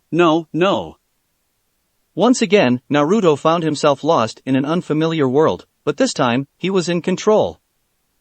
It was vivid and real, absolutely no difference from reality, and that made for an uncomfortable thought. Looking around, he found himself sitting behind a large desk, one that he recognized from his earlier dream. It was apparently his alternate self's office, a place where he spent most of his time. It felt oddly familiar, yet strange. Looking at the desk, he saw papers written in a language he somehow knew how to read, but couldn't remember when he learned. He saw pictures on the wall with familiar faces and the family photos on his desk with the same people from his earlier dreams. Okay, this is really weird. Turning in his chair, he finally noticed the large glass window and stood to look outside. Immediately, he was stunned at the familiar sight, and felt an unsurmountable measure of love for the place. It was surreal and nostalgic, strange yet beautiful, foreign, but comfortable like a childhood home. He recognized the twisting buildings and winding roads, and could even name some of the buildings before him. Then his eyes caught sight of what he could only describe as an alternate Mount Rushmore, but one of the faces looked eerily familiar. "You've finally come." Naruto jolted at the sudden voice and spun around as quickly as he could. His breath hitched and eyes widened as he stared into a pair of familiar blue eyes he would see every morning in the mirror. "It is finally time for us to meet, Naruto." Chapter 18.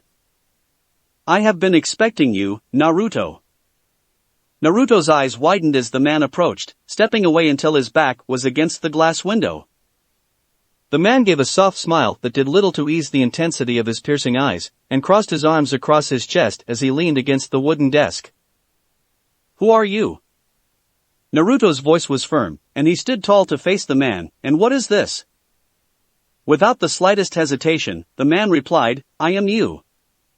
His eyes scanned the room as a sigh escaped his lips. "And I'm not sure what you're asking, but this is the Hokage's office." Naruto felt a flicker of pain in his head at the mention of those words. "This is where I spend most of my time." Shaking his head as the pain drilled into his temple, Naruto stepped forward. "Stop with the bullshit. How the hell did I get here?" He grunted in pain as he continued, "Where is my family?" "Don't worry, you haven't gone anywhere." The man stood tall and stepped close to Naruto. "We are in our mindscape, the deepest and most isolated region of our mind." Azure stared into Azure, neither wavering. "I really am you. My name is Uzumaki Naruto, the Nanadame Hokage." The pain in Naruto's head returned at the mention of Hokage. "We are one and the same, but for 10 years, our consciousness had been separated. It wasn't until last night, when you managed to tap into my power, that a link formed." The Hokage smiled. "It is thanks to you that we can finally meet face to face." Naruto held his forehead. "What the hell are you talking about?" The man smiled and stepped forward to look out the window. "Look out the window. I'm sure you will remember something." Hesitantly, Naruto stood tall and turned around, staring out to see the sunny land. As the pain subsided and his mind concentrated, the nostalgia, comfort and love he felt before returned. Every tree, every river, even the smallest house felt familiar. "Let's get a better view." Before Naruto could react, the man placed a hand on his shoulder, and the world warped before his eyes. As if bursting from a narrow tunnel, Naruto found himself staring at the same sight, but atop the roof of a big, round, red building.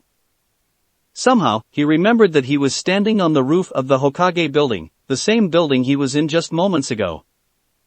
The Hokage's long coat trailed behind him as he stood next to Naruto, a serene smile gracing his face. "That tall complex over there with the red rooftop is the academy. We spent many years in there, and probably just as many trying to escape the classroom." The man chuckled fondly at the memory. "We were a bad student, and all we cared about was planning our pranks. We were always in detention, but it wasn't too bad because Kiba, Shikamaru and Choji would be there with us. Though we would still be scared sometimes, because Iraka-sensei would always find us." Naruto's eyes were wide as the image of a man with a scarred face flashed before his eyes. "No matter how carefully I planned, and no matter how many ANBU I escape, Iraka-sensei would always catch me." The Hokage nodded with a smile. "Yes, and then he'd take us to ramen." He pointed toward a very small restaurant in the middle of the village. Ichiraku Ramen was almost like a second home. Naruto stepped back, covering his mouth with his hand. "Tochiajizen. I am Nizan. I don't think we can see it from here, but beyond that part of the border wall, the man said, pointing at the very edge of the village, hiding just beneath the large mountain, is Training Ground 3, where we used to train every day." Naruto gave a wide smile. "We would train with Kakashi-sensei, or Yamato Taicho." "Then there is the hot springs." Naruto laughed as he looked over at the western edge of the village, where he could see the steam coming from the hot water. "The public bath, I remember. That is where I met Erosenin." All these memories of places and people came rushing through his brain. First it was glimpses of the past, much like a distant dream, but then came the days, and the weeks. Suddenly, he remembered racing through the woods with Kiba, watching the clouds with Shikamaru, eating candy and chips with Chuji until they puked. He remembered the times he was treated to ramen by Irika-sensei, all the times he sparred and trained with Kakashi-sensei, and every time he was scared by Yamato Taicho. Naruto turned to see the monument on the mountain. Sandaime. The images of a kind old man and the memories of cooking fish over the fire came to mind. Tsunade Bushan. A blonde lady with enormous breasts came to mind, and he could remember her motherly kisses on his forehead. Do you not remember the fourth head? Asked the man. Naruto had tears welling in his eyes as he nodded. To-chan.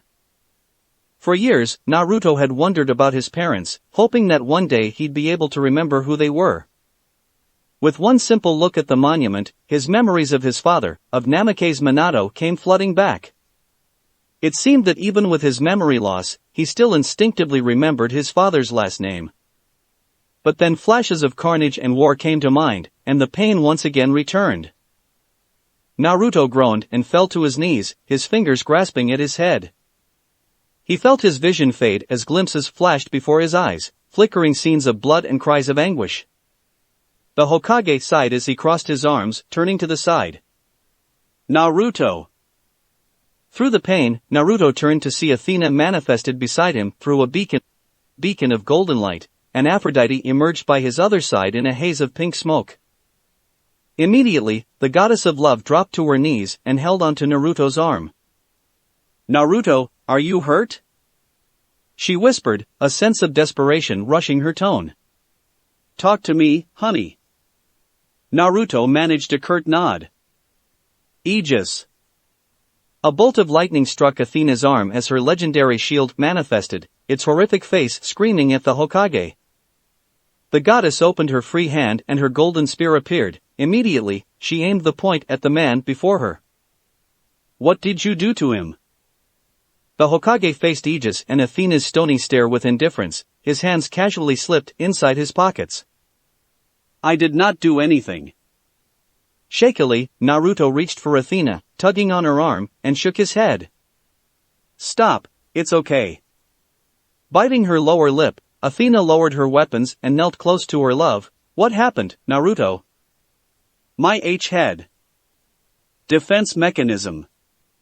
The Hokage interjected as he stared down at his counterpart. There is a seal placed upon your mind. It is intended to protect your psyche from the more horrid memories. It hurts because your mind is trying to remember something that you shouldn't. The Hokage crossed his arms and gave soft sigh, just don't fight it and the pain should subside. The goddesses watched as Naruto closed his eyes and took in deep breaths, silent as the pain receded. Slowly, he opened his eyes, and his breathing leveled. Aphrodite gently held onto his arm as he stood, and Athena moved to his front, standing between Naruto and the Hokage. With another deep breath, Naruto stared into the man's eyes that seemed so different, yet much like his own. I don't understand, he spoke softly, being wary of his thoughts. Why stop me from remembering? Who put the seal there? I did. What? Turning away from Naruto's confused gaze, the Hokage continued, I placed the seal in our mind myself. Athena narrowed her eyes, it was you all along? Wait, Aphrodite stepped forward, have you regained your own memories? Slowly, the Hokage turned to face the two goddesses and nodded. Yes, I have. He gave a soft smile. When Naruto managed to tap into my power yesterday, it unlocked the seal that blocked my memories. I remember everything. So why can't I remember everything? The Hokage closed his eyes with a sigh, crossing his arms across his chest. With a snap of his fingers, the world warped and instantly, they were back in the Hokage's office. Still holding Naruto, Aphrodite gently sat down with him in a chair, careful to not startle his head. Athena still stood tall, shield in hand as she positioned herself in front of Naruto. In his desk, the Hokage rested his head on entwined fingers and stared at his audience. Please relax, Athena. The man gestured to another chair beside Naruto, I will explain everything. With a sigh, the goddess retracted her shield and sat down, her hand immediately reaching for Naruto's. Very well. Proceed. The Hokage and Naruto locked eyes as the former began his tale. The memories you just regained are from our first life, from the very beginning. It was our life in Kanahagakure no Sato, the home we loved more than anything. Our entire mindscape has become the village, and it is the last remaining proof that it once existed. The Bronze Age, whispered Aphrodite, to which Athena nodded. Yes, but to us, it was all there was, a world in which we lived. The horror that stemmed from this world is why I sealed our memories. The Hokage closed his eyes. We have a hard life, but at least there were some happiness. We had no family or friends, all we had was a mass of power sealed within us by our late father. A flash of pain struck Naruto's head. Kurama. He whispered with a grimace. Aphrodite and Athena's arms tightened around Naruto's. The Hokage nodded with a small smile. Yes, Kurama. He sighed again before he continued. He was all we had more a long time. It wasn't until we were 12 that we met our team. Kakashi-sensei, said the man as he paused to look at Naruto, Sasuke and Sakura. Naruto let out a gasp of pain at the names. Naruto! Cried the goddesses in sync. They became our family, the only good in our life of chaos. Sasuke was our brother in everything but blood. He had a childhood that would scar the mind of the best men, but he did everything in his power to cope. He made some bad choices and it took a lot of effort, but ultimately, he was a man true to himself. Losing him was one of the more painful memories we had, and I sealed. Naruto was still breathing heavily as the pain subsided. I want to remember him. No, you don't. We have spent thousands of years trying to forget him, and you've finally done so. The Hokage closed his eyes again when he continued, and Sasuke is only a part of the pain. Aphrodite bit her lip as she figured what was coming next. Sakura was the love of our first life, a woman that will forever be in our heart. I guess to some degree, she did love us back, but it wasn't meant to be. We lost her long before death took her, to the man we considered our brother. Naruto nearly drew blood from his lip as he listened. She was what we considered to be the greatest loss in our life for a long time. She was perhaps the only thing that could have brought us peace. She is the woman with the pink hair? Asked Aphrodite. Yes, replied the Hokage with a smile. Even now, I see her as clearly as I see you now. But she was not the only spark in our life. We also had Hinata. Naruto groaned as the pain returned with the name and flashes of the woman in his dreams filled his mind. She loved us more than anything, and we grew to love her. She gave us our first children, Boruto and Himawari. Athena and Aphrodite turned to look at Naruto, who seemed angry and confused. We loved them dearly, but we weren't the best father. As Hokage, we spent far too much time working and neglected our children. But it was a price we were willing to pay in exchange for a world in peace. The Hokage opened his eyes to look at Naruto, but peace was never meant to be. What happened? Asked Athena. I was too young to remember what happened, and there are hardly any records of it. Mother Earth grew tired of our constant bickering. Aphrodite's eyes widened. Gia? She has many names, but she is mother to us all. She was angry at how violent people had become, and how easily we defaced the home she gave us. She ordered her champion to wipe clean the world, so it can begin anew, and it was quickly followed through. Athena leaned forward. I didn't know Gia had a champion. Who was it? Asked Aphrodite. The Hokage sighed. Me. The goddess's eyes widened in shock as Naruto felt his heart freeze at the words. What? Asked Athena.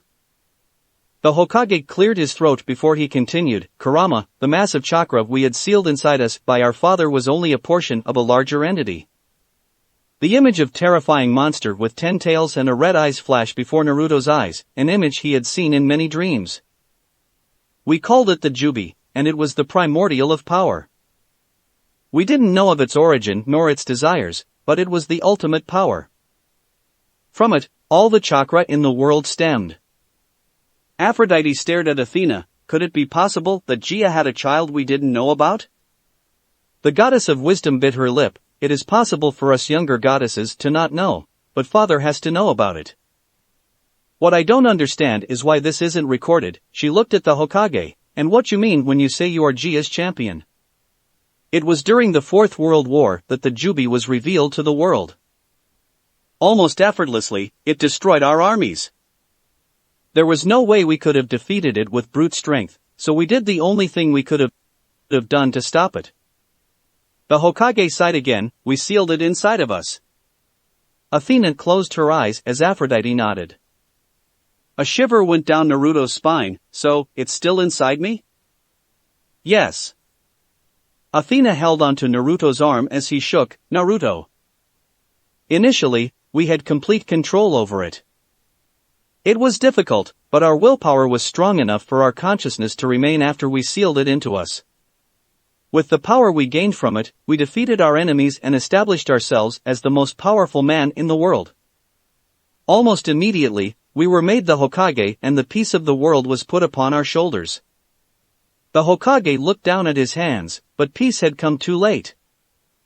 For centuries, men had destroyed the land the Earth Mother had given them, and tarnishing her champion was the last straw. It took a few years for her to awaken, enough time for the world to be lulled into a false sense of security.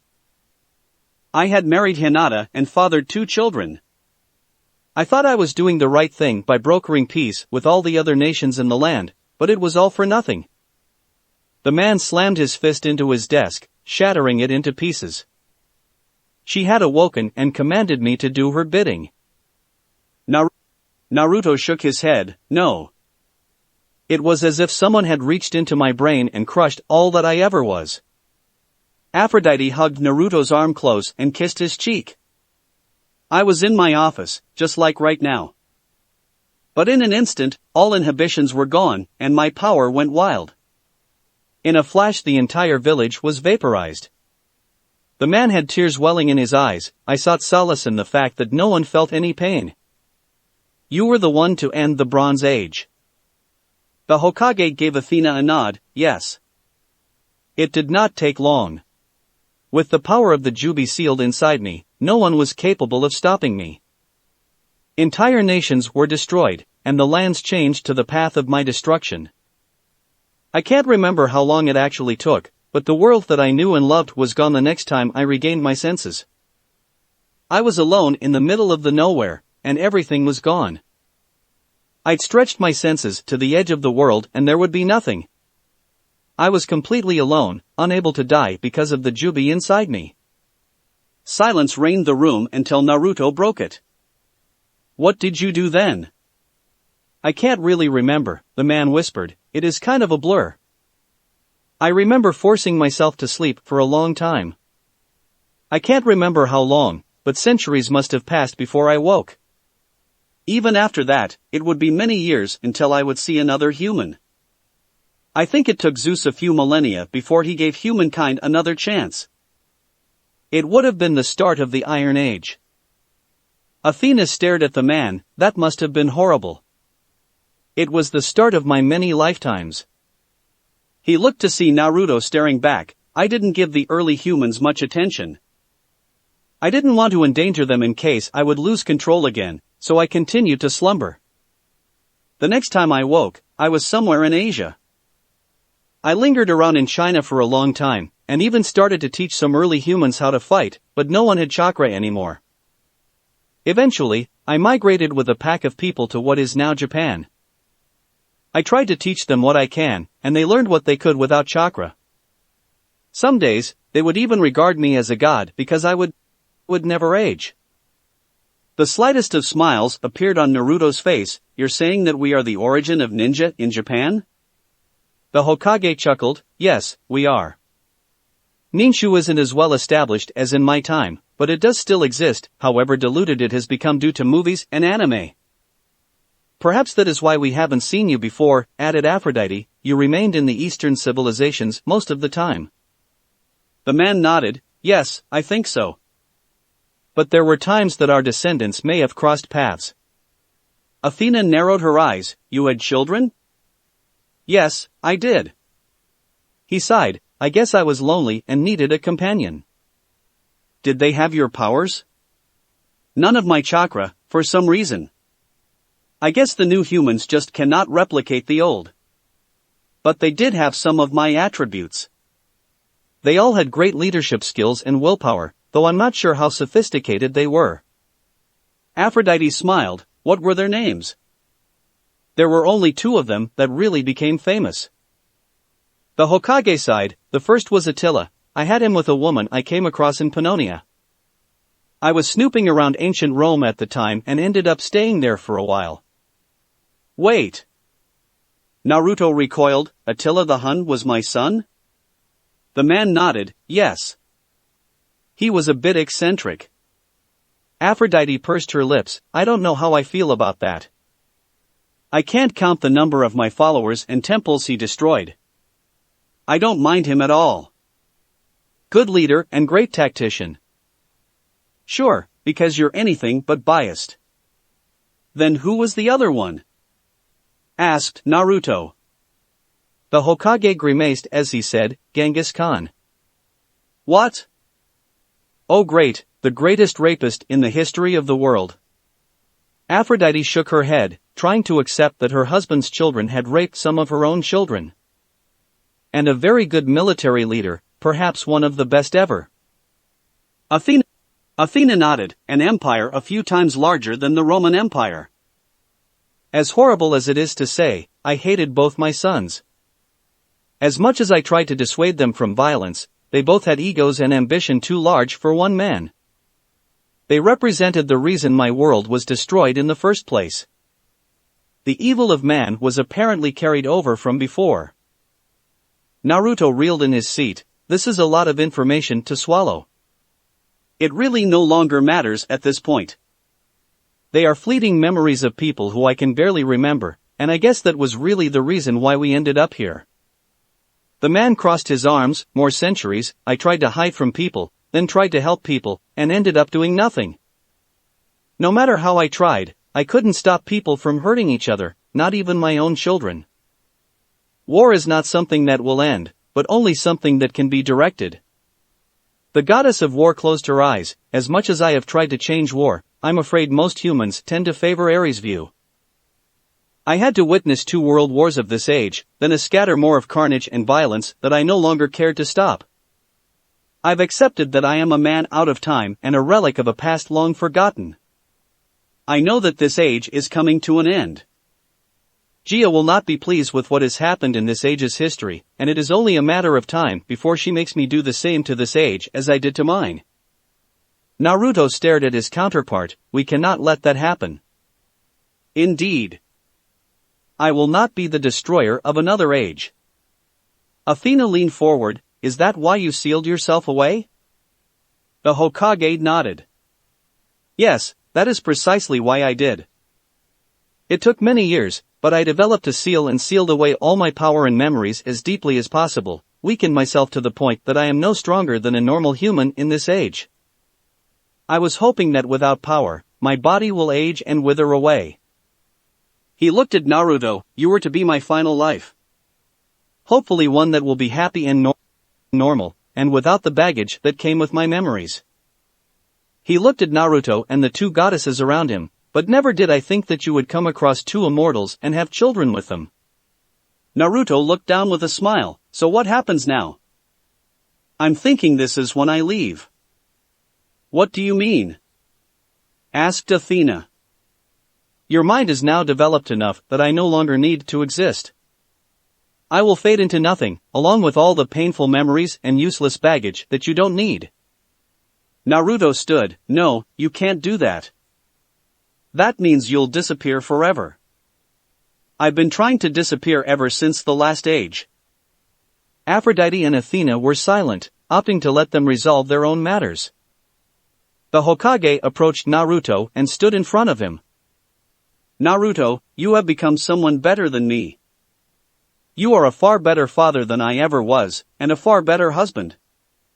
He smiled at the goddesses. You have a family by your side, one that is immortal, like you. You can be happy. You can actually live the life I was denied. I can only hold back our memories for so long. If I am here, eventually, they will filter into your mind. I will take them with me when I'm gone. Do you really want to end like this? The Hokage smiled. It could be a lot worse. I am happy knowing that you can live on happily. The man's body started to fade. You will be a powerful man, but please take it from me that it is the least important thing in your life. The Hokage extended his fist with a smile. Live on. With tears in his eyes, Naruto knocked a fist against his. Thank you. Aphrodite nodded. Goodbye. I hope you will find peace. Athena felt a great deal of respect for the man and was relieved that his pain will end. The Hokage sighed and closed his eyes. I know you three will be very happy. Chapter 19. Wait. Naruto's cries fell on deaf ears as the Hokage faded from view, leaving no trace of the tragic man who had endured the times of ages. Tears welled in his eyes as he looked around the room, the legacy of the man he once was, the man he could no longer be. Aphrodite slipped her hand into his. He's gone, my love.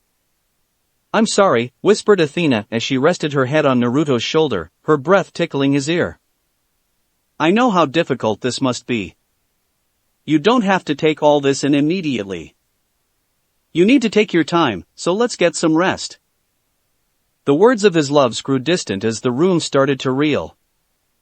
A tsunami of memories flooded Naruto's mind and the world before him warped. As if space and time was distorted, faces and places flashed before his eyes with impossible speeds. Aphrodite and Athena were suddenly far away from him and he was launched from the ground into the sky, then to the ground again, each second showing him a different sight. He felt as if his hands had been tied behind his back and his legs were paralyzed, and all he could do was let out a silent scream into the infinitely loud world. Then seamlessly, chaos turned to darkness and all was silent. Naruto, first the came familiar voice of Aphrodite, which immediately soothed his pounding heart. Can you hear me? Please wake up, Naruto. Then came the demanding voice of Athena, one she would always use to hide her worry. It was then that he realized his eyes were open, and he was back in his own bedroom. Through his heavy breathing, he felt the familiar softness of his bed and the distinctive blend of lavender and roses from Athena and Aphrodite. Finally, he saw the loving and worried gazes of his goddesses, and felt their hands tightly holding his own. Aye. Aphrodite hugged his side and kissed his cheek. It's okay, Naruto. Just relax. You need to rest your head. As gentle as a feather, the goddess of love placed a loving hand on his forehead, and immediately his mind calmed, her warmth soothing his soul. We're right here. Athena rested herself against his other side and slid her hand from his neck to his cheek. Just let your mind calm. The goddess of wisdom's power soothed any of his unrest, and all violent images were purged from his thoughts. Aphrodite whispered into his ear, just sleep. With his breathing calmed and heart rate leveled, Naruto fell asleep in his love's arms, his mind never leaving the comfort of their powers. It was with surprising comfort that Naruto woke. Gone were the thundering screeching in his head and the throbbing pain behind his eyes. Alas, all was silent and serene.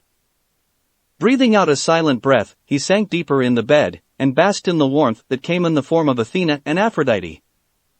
At the slightest twitch of his arm, he felt his two loves hold him tighter.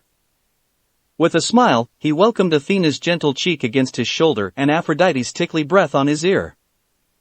Almost regrettably, Naruto tightened his arms around his goddesses, stirring them awake. Good morning. Immediately, Aphrodite rested her head against his, her fingers delicately tracing his jaw. Are you feeling okay? Athena placed a deft hand on his forehead, her power vibrating through his mind. Is your head still hurting? With a chuckle, he held their hands and sat up. I feel fine. He stretched his shoulders and neck. In fact, I think I feel even better than before. Aphrodite looked relieved, but Athena was no less concerned. But what about your mind? Are your memories fine? Naruto stared down at his hands and nodded. Yes, I think I remember now. He continued with a sad smile, I don't remember anything bad or painful, but I can remember almost everything else. He paused to feel his forehead, it's odd, but it's not painful anymore. It's as if everything just fell into place. He pulled them closer, I can see now that even when my memories were sealed, they subconsciously affected me. How so? Asked Athena. I remember my parents now. He bit his lower lip with a smile, I remember meeting them and their parting words to me. He looked at Aphrodite and kissed her cheek, it's weird, but you almost look exactly like my mom. Aphrodite's eyes widened, really? Naruto nodded, yeah, she has the same red hair and violet eyes. He chuckled as Aphrodite played with her hair, she told me to find a woman like her to marry, so I guess I did just that. The goddess of love returned his smile and kissed him softly on the lips. I'm glad to hear that. Athena, though, he said with a smile, looking at the apprehensive goddess with a chuckle. You remind me of my dad, just as brilliant and strong. I've always looked up to my dad, he was my superhero growing up. I wanted to be just like him, a good husband, a good father, and a good leader. He hugged Athena close as she kissed his cheek, that explains why you make me feel so safe. Naruto sat up taller and stared at his hands. It's so much like remembering as it is like I've always remembered. Nothing feels new, because it feels like I've always known. He smiled, I remember my old home. It was just a small apartment, and very dirty, if you can believe it. I remember my friends, my teachers, and my village. I can still feel the love I have for all of them. He looked down, his eyes dimming. It is as my other self says, I have retained all the positive memories from my past and none of the negative. Aphrodite scooted closer to Naruto, that's a good thing, right? She asked, glancing at Athena, who nodded at her question. Yes, of course it is. Naruto shrugged, but I guess it's the easy way out. I'm not sure how much of my memories are still blocked from me, but they are a part of who I am. Not being able to know means I'm losing a part of myself. You should trust your other self, Naruto. Athena leaned against Naruto and stared closely into his eyes, he spent eons bearing the past on his shoulders. He has finally decided that it was time to let things go and begin anew. He's left you with all that's still good in his mind and wants you to live a life that he was denied. Naruto nodded, holding both of his goddesses closer. Don't ruin that sentiment from him. Be grateful that you do not carry the burden of a troubled past. You're right, he whispered as he nodded, you're always right. These memories are treasures, Naruto. They are filled with happiness and love, and they are what you should focus on. Aphrodite kissed him on the cheek, freeing your mind and remembering such joy is a gift. Naruto chuckled and nodded, I know. A spark of blue energy flared from between his hands, it was warm and vibrated in the air.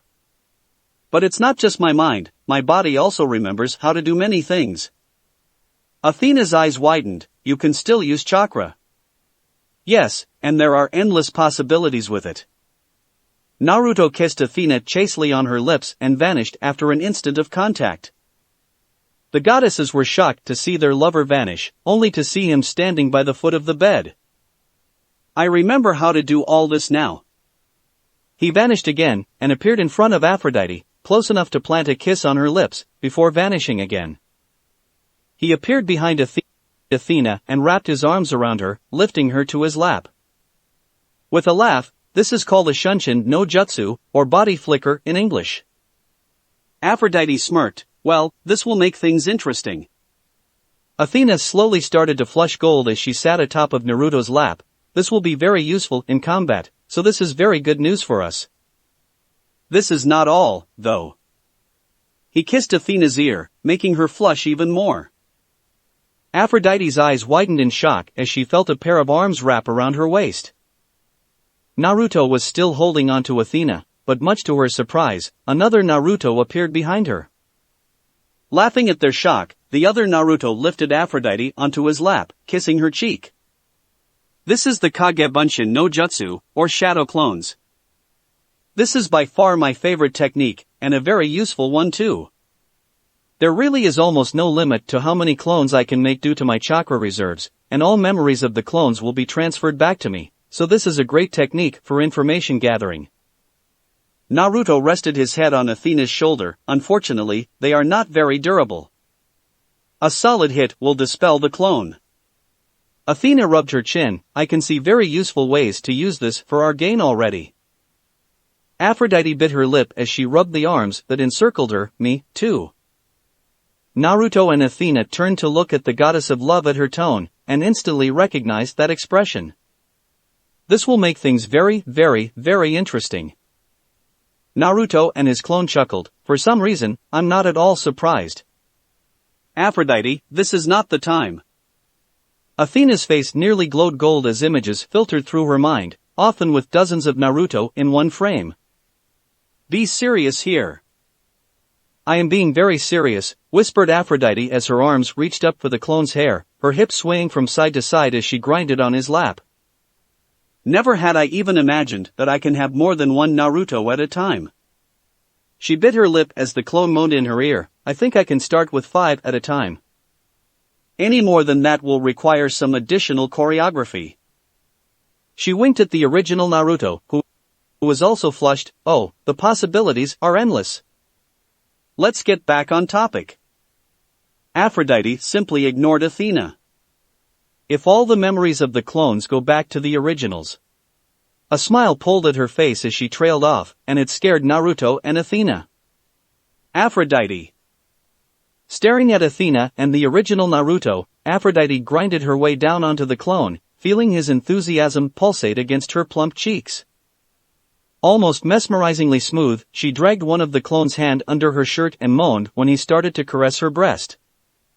She ignored the pleas of the clone and the horrified looks of Athena and Naruto, and took the clone's other hand to her mouth, licking his fingers wet before she guided it down to her panties.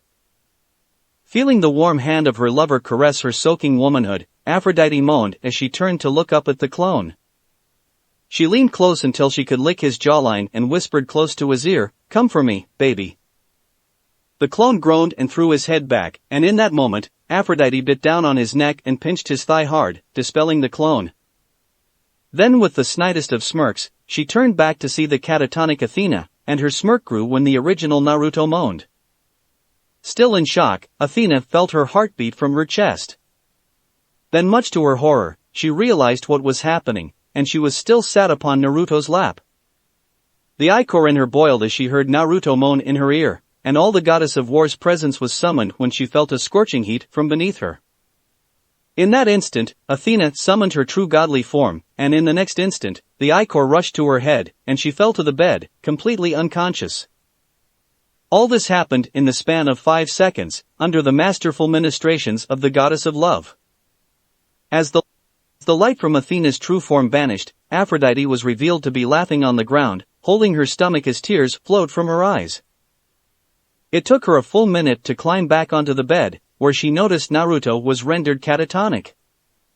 Thank order and chaos, you're immortal, babe. Naruto glowed blood red. I can't believe you did that. Oh, come on, the prude needed that little push. She winked at her lover, and it's not like you didn't enjoy that. She bit her lip and loosened her top. Now how about you make 4 clones and flicker over here, babe? Aphrodite. The goddess only laughed. Naruto gently lifted Athena into his arms, cradling her tenderly by his chest. Athena. The goddess stirred at the mention of her name, and her eyes slowly parted to see Naruto staring down at her. Immediately, she was startled, but Naruto calmed her with a tight hug to his chest. Ichor once again rushed to her face when she realized she was still on Naruto's lap, but she slowly calmed as Naruto rubbed her back and kissed her softly on the cheek. Are you okay? Whispered Naruto to her ear as she still refused to look him in the eye. She nodded. I'll be fine. The silence and serenity were ruined in an instant. You fainted! Cried Aphrodite loudly. I can't believe you fainted. The goddess of love's laughter echoed through the room and would have undoubtedly woken the girls without her thick shroud of mist. Did you enjoy feeling it so much that you pass out? You really are a virgin. I guess Ian's worth of sexual frustration does take its toll, huh? Athena was shaking, both out of anger and embarrassment, so much so that tears were starting to well in her eyes. That's enough, Dite. Naruto held Athena close and kissed her head when she hit her face against his chest.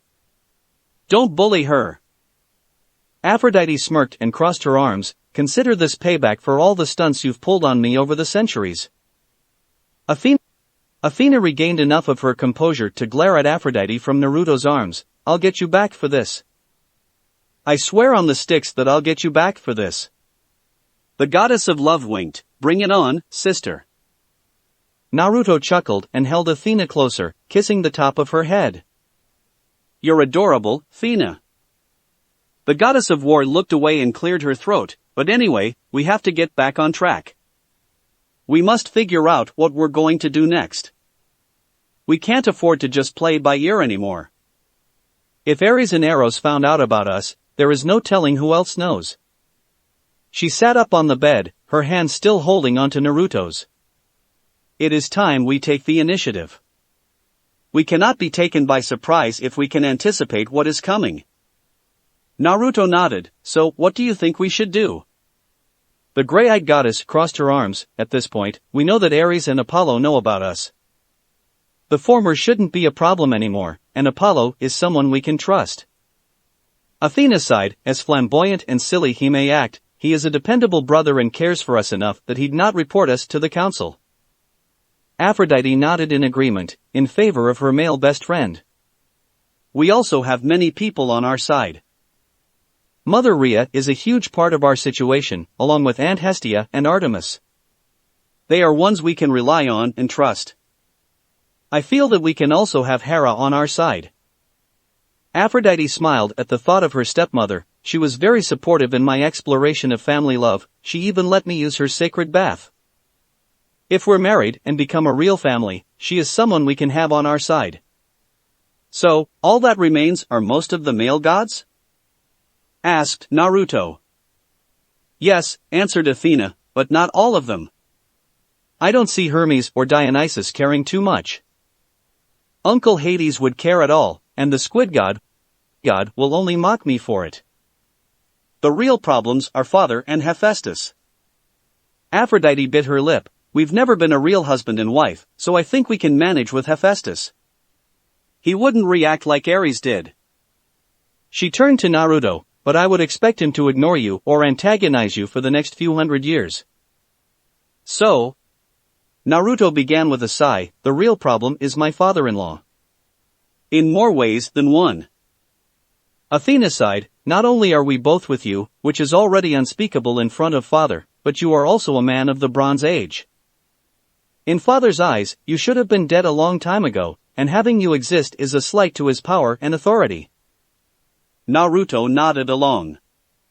This was always the case, but now we have an advantage.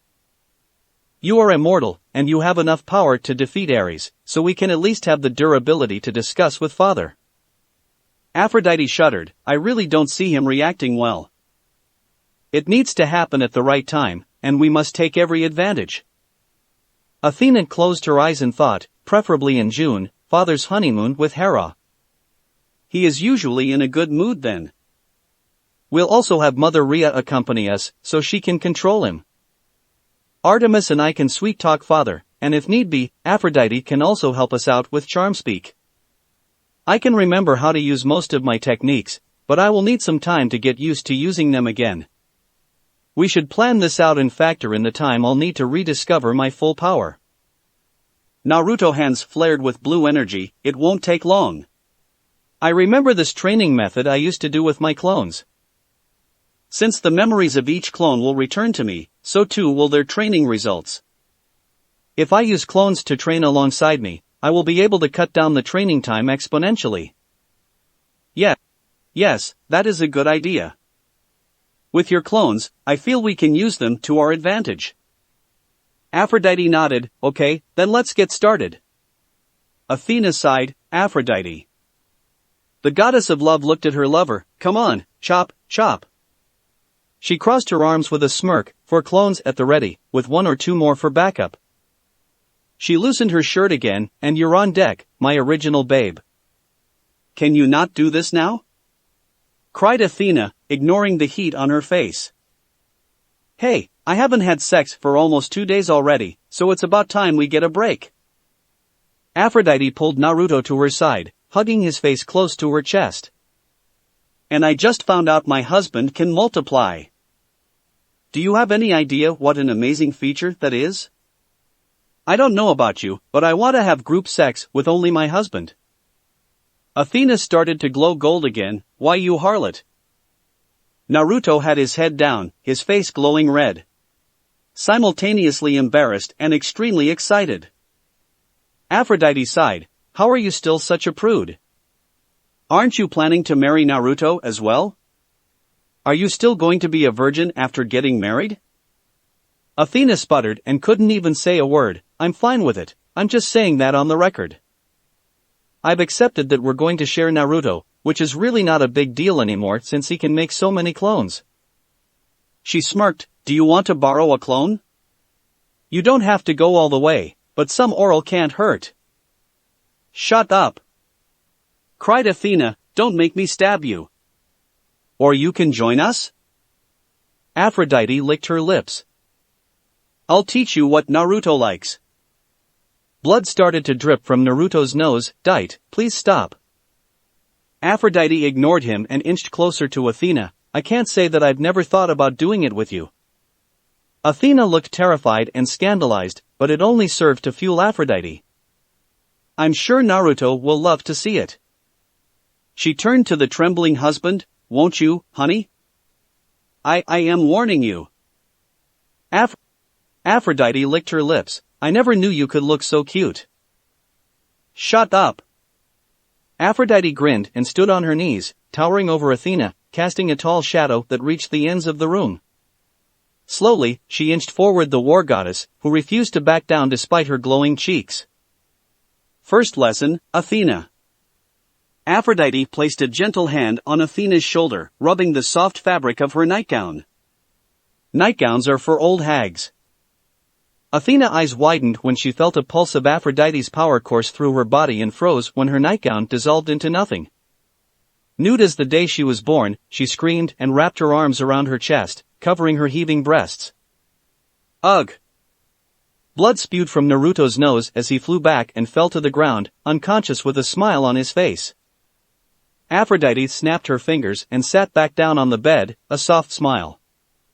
Finally! He did much better than I expected. Athena flung her leg at Aphrodite, which the latter dodged easily. What in Hades are you doing? Well, since we're alone, I need to talk to you. Aphrodite's tone was suddenly serious, and it caught Athena off guard. And you should listen to me. Conjuring another nightgown on her body, Athena sighed. What is it now? I was going to save this for later, but I might as well ask you now. Aphrodite stared at her rival. Are you sure you want to become Naruto's wife? Athena stared back at Aphrodite. Yes, of course I do. She sighed. Do you really want to talk about this now? Yes. She cried. Before you both plan on how to appease Zeus, you should both at least iron out your relationship. She sighed and shook her head. What are you now? Are you his girlfriend? Or a lover? The two of you kiss all the time but become flustered and embarrassed at the mere mention of sex. How are you ever going to prove to Zeus that you love Naruto if you can't even become physical with him? Athena recoiled and lost her rebuttal, sitting back down to listen. You need to know that being a wife is more than just cuddles and kisses. There is much more to a marriage than just emotional love.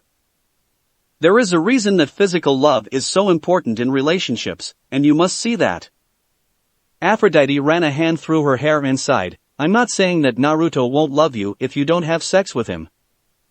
We both know that he'll love you no matter what, but I know you want to be happy, and you want Naruto to be happy. Are you?